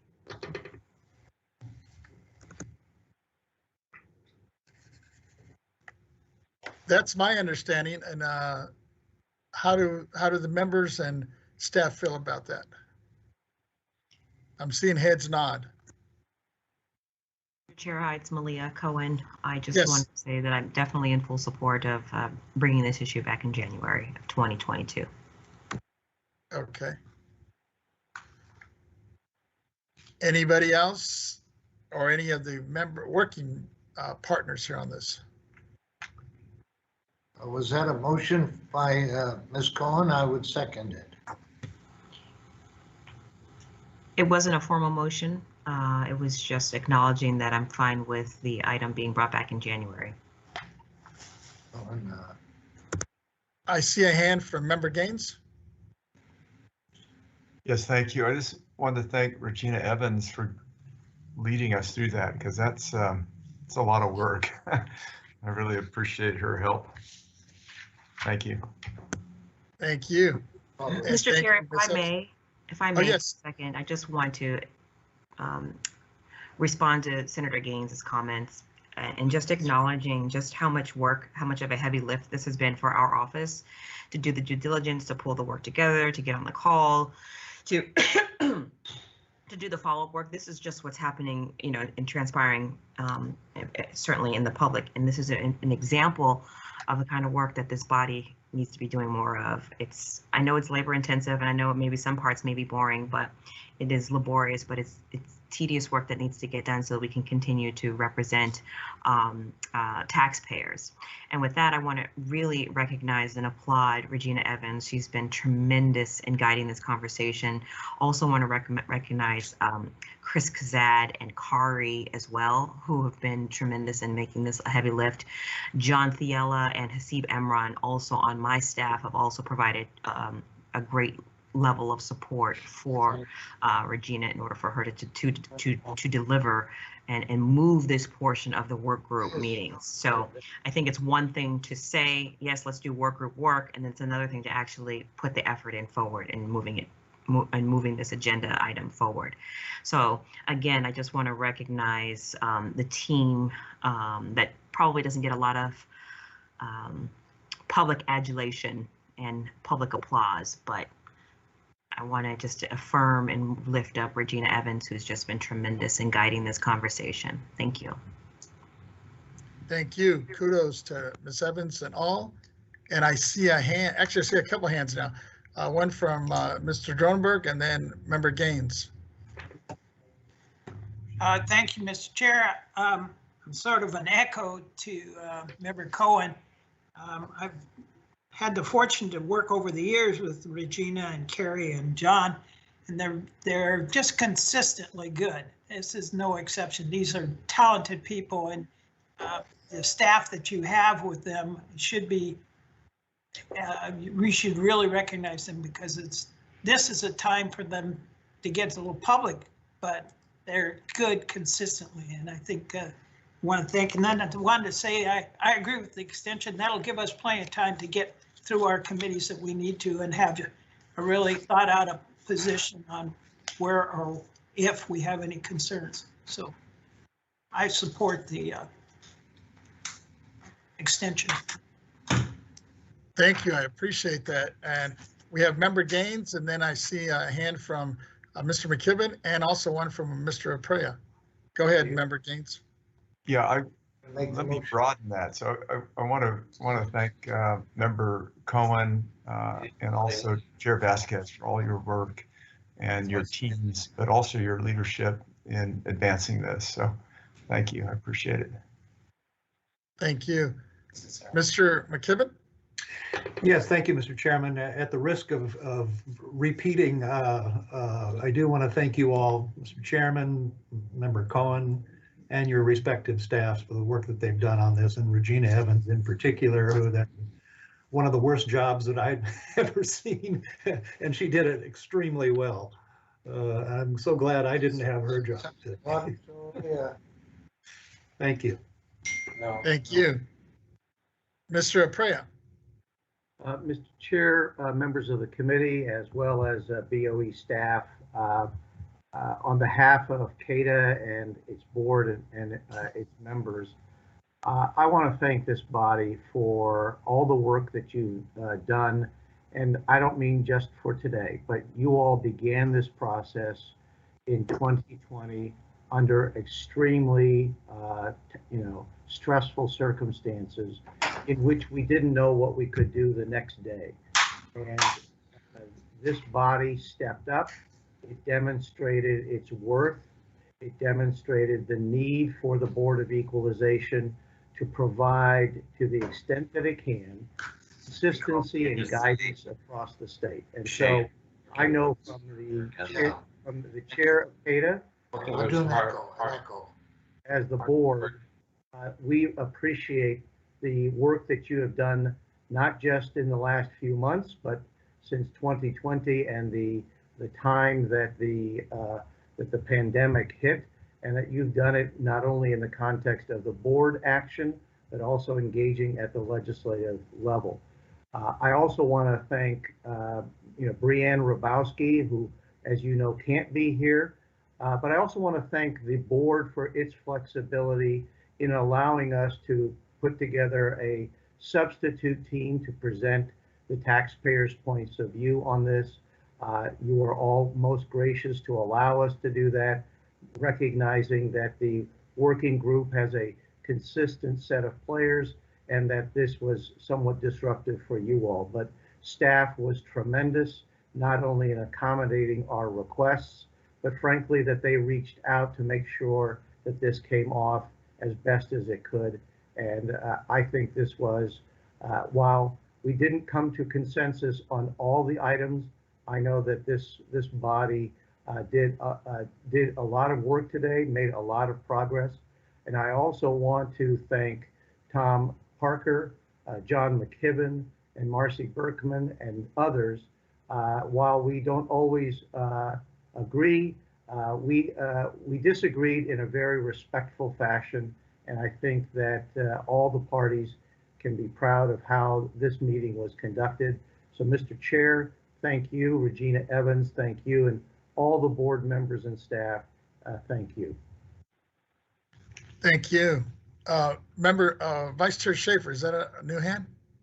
Yes, I just wanted to commend your staff, Chair Vasquez, and commend Ms. Evans for her diligent and thorough work on this job. It's things like this that make us look good. Thank you. Thank you, and thank you all. I know this has been a difficult last 2 years, really, with this whole issue, but your patience and your participation has been real helpful. With that, there was a recommendation. I just want to get back on a procedural matter here, and this is maybe for our legal team or our executive director. Do we need to motion to push this back to January, or is it just understood? I would recommend that we just for best practice that we make a motion to agenda specifically for the January meeting. It's good practice, yes. Okay, so Member Cohen, since you began this, let me put it back on your lap. Thank you, Mr. Chair. I'll pick that up, and colleagues, I'll make a motion that we agendize the rest of this hearing to be picked back up in our January 2022 board meeting. And members, this is Brenda Fleming, the executive director. If I could just offer this, and excuse me for the interruption, specifically, we're moving to the January 2022 board meeting, the remaining items, which are agenda items D, agenda items E, agenda items F, and then of course, agenda item G, naturally, which is the rapid conclusion of discussion if that's the termination of the meeting at that time. But specifically, items D as in David, E as in elephant, F as in Frank would be the items that would be agendized under this public policy hearing, January 2022 board meeting. And I would second that. Okay, so that's been moved and second. Ms. Taylor, I guess let's just check with AT&T before we vote on this, if there's any public comment on it. Certainly. AT&T moderator, can you let us know if there is anyone who would like to make a comment on this matter? And once again, if you'd like to make a public comment, please press 1, then 0 at this time. 1, 0.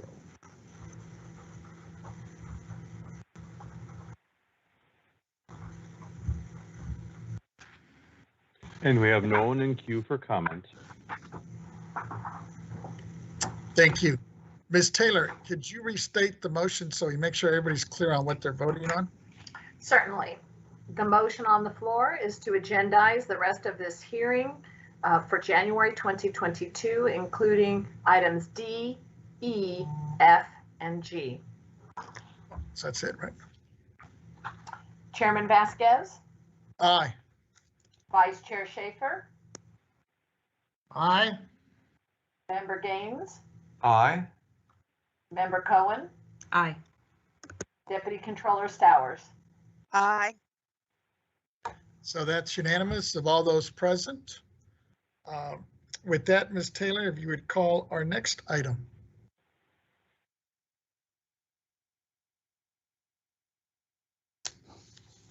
All right, Chairman Vasquez, are we calling our next sub item E, or are we moving on to our board work group on wine industry and wine grower excise tax data?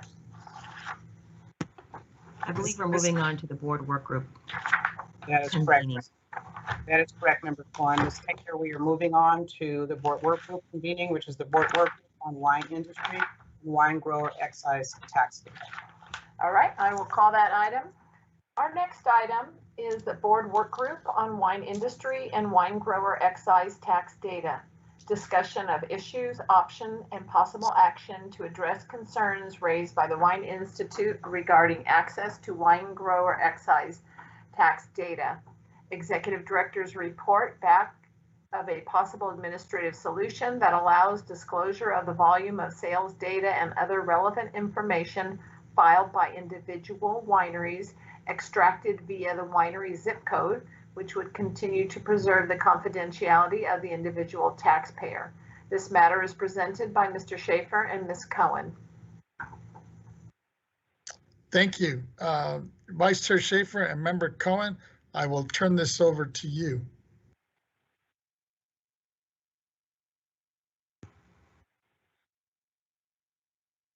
Shall I jump in? Yes, Member Okay. Cohen, go ahead. All right, well, thank you. Good afternoon. I know it's been a long day, long week, but I just want to thank again the executive director and her staff for working for potential administrative solutions that would allow the disclosure of the volume of sales data and other relevant information filed by individual wineries, extracted by each winery's zip code, that would continue to preserve the confidentiality of individual taxpayers. So today we are going to be examining the administrative solutions that would provide for the public's dissemination of this data within the confines of the taxpayer's confidentiality, and also the preservation of taxpayer confidentiality is essential to the administrative solution in this area. There may be an opportunity to disclose more data that can be useful to assist the wine industry in its global competitiveness, but I believe that first we must carefully examine our options to make sure that by disclosing this data, we are preserving the taxpayers' confidentiality requirements of the current law. So I trust that Ms. Fleming and her team have been very mindful of that. And with that, Executive Director Fleming, I look forward to your report, and I turn it over to you. Thank you.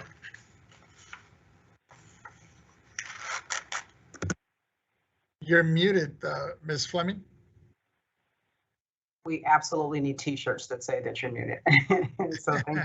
Members, as you know, as Ms. Cohen stated at the October board meeting, you directed me to report back at this meeting a possible administrative solution that allows disclosure of the volume of sales data and other relevant information filed by individual wineries, extracted via the winery's zip code, which will continue to preserve the individual confidentiality of the taxpayer information.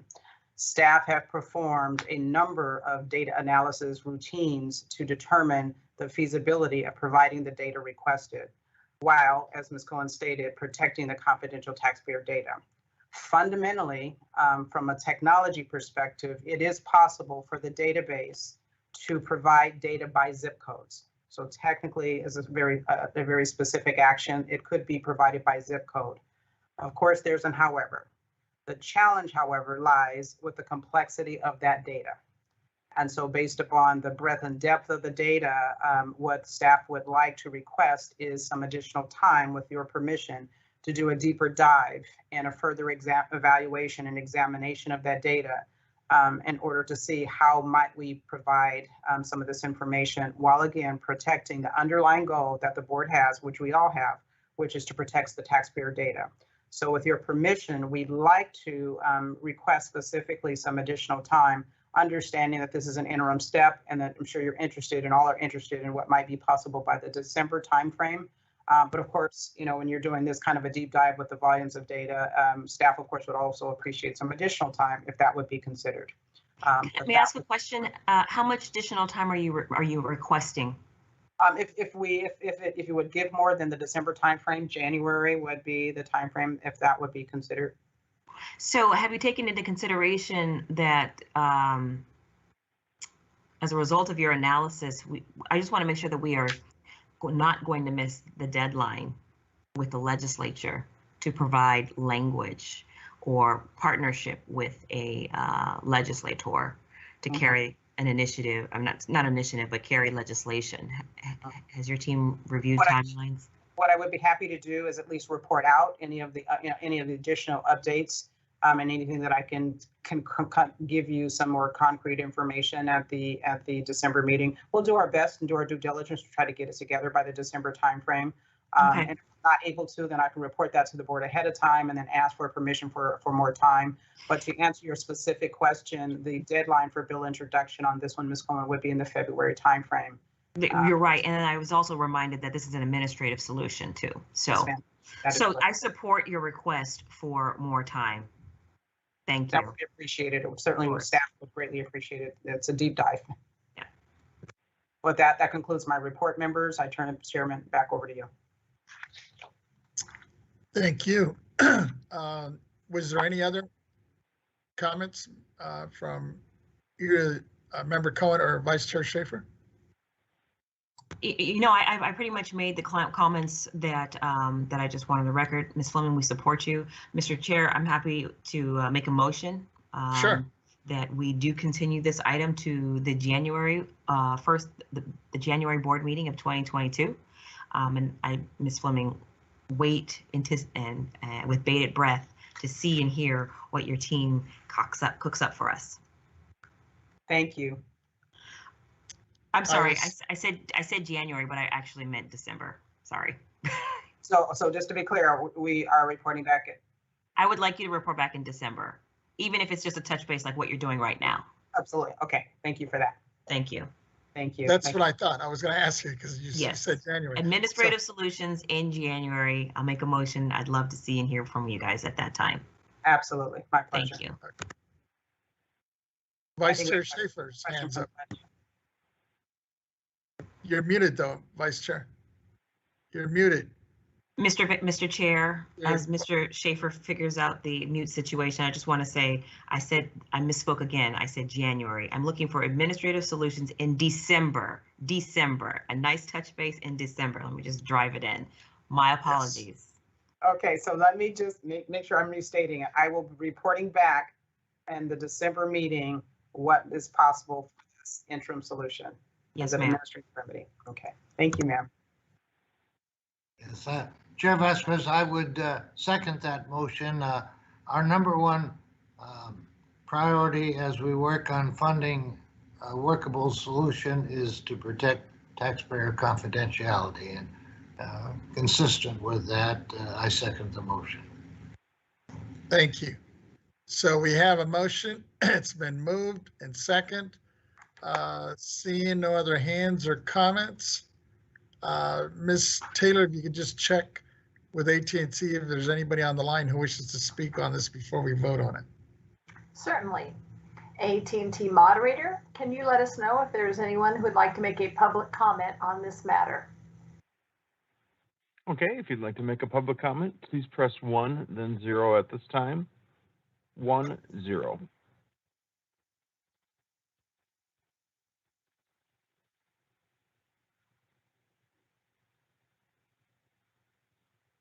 And it looks like we do have one that's queuing up now. It'll just be a moment while we gather their name.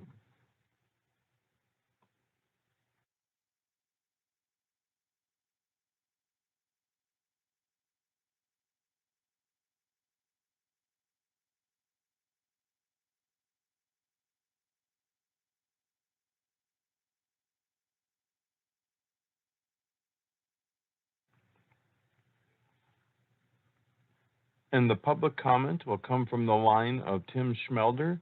Please go ahead. Your line is open. Good afternoon, Chair and board members. Just wanted to, this is Tim Schmelzer, Vice President of California State Relations for Wine Institute.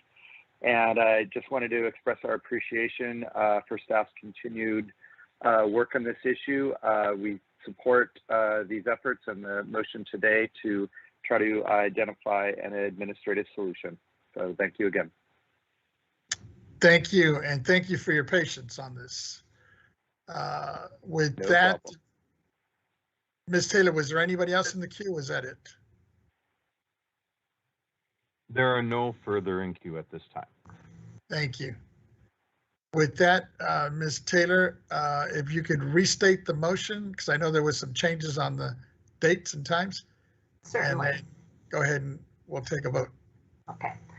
The motion on the floor is to continue this item to December 2021 board meeting.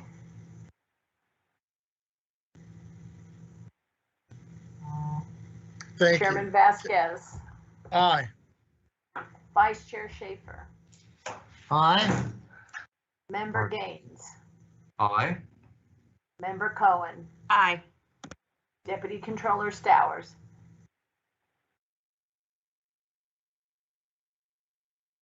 Deputy Controller Stowers.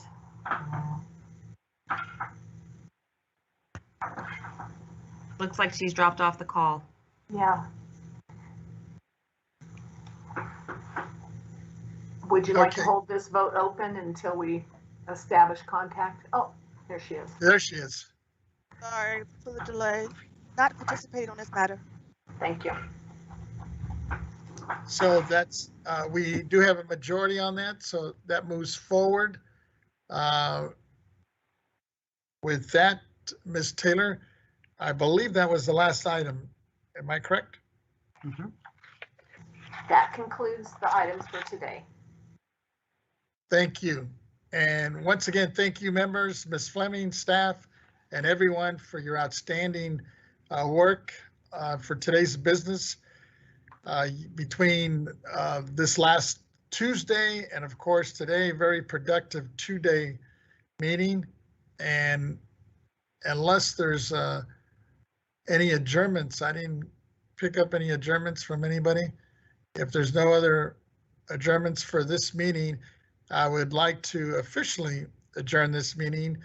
And I'm looking at the time, it's 2:20. Our next meeting is scheduled for December the 14th and the 15th of 2021. Thank you all. Thank you, staff. Once again, thank you, members. Of course, it was mentioned already, but I'll reiterate again. Ms. Evans, for your outstanding participation and facilitation. Thank you all.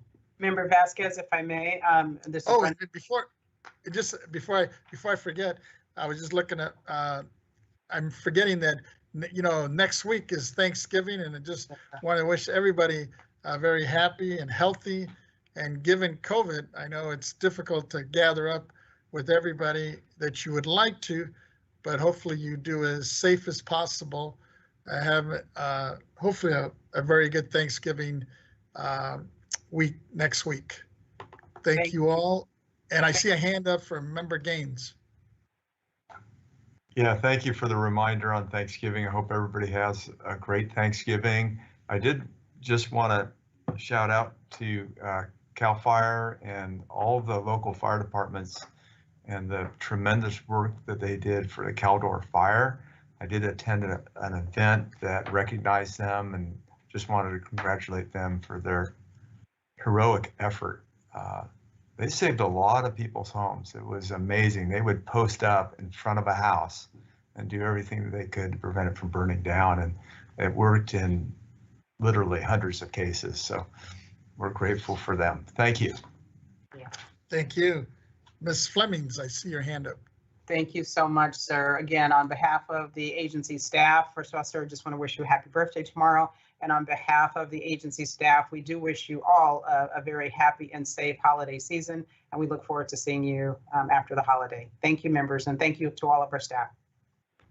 And thank you all again. And I know next week, several people I know in my local town, we're doing a lot of giving out of baskets and food, because there's a lot, while we sit here for the most part very comfortable, there's a lot of folks out there that are still struggling to have a good meal in Thanksgiving. So whatever we can do to participate and help out in our local communities is much appreciated. Thank you all, and we'll see you all in December. Thank you, members. Thank you, staff. Thank you.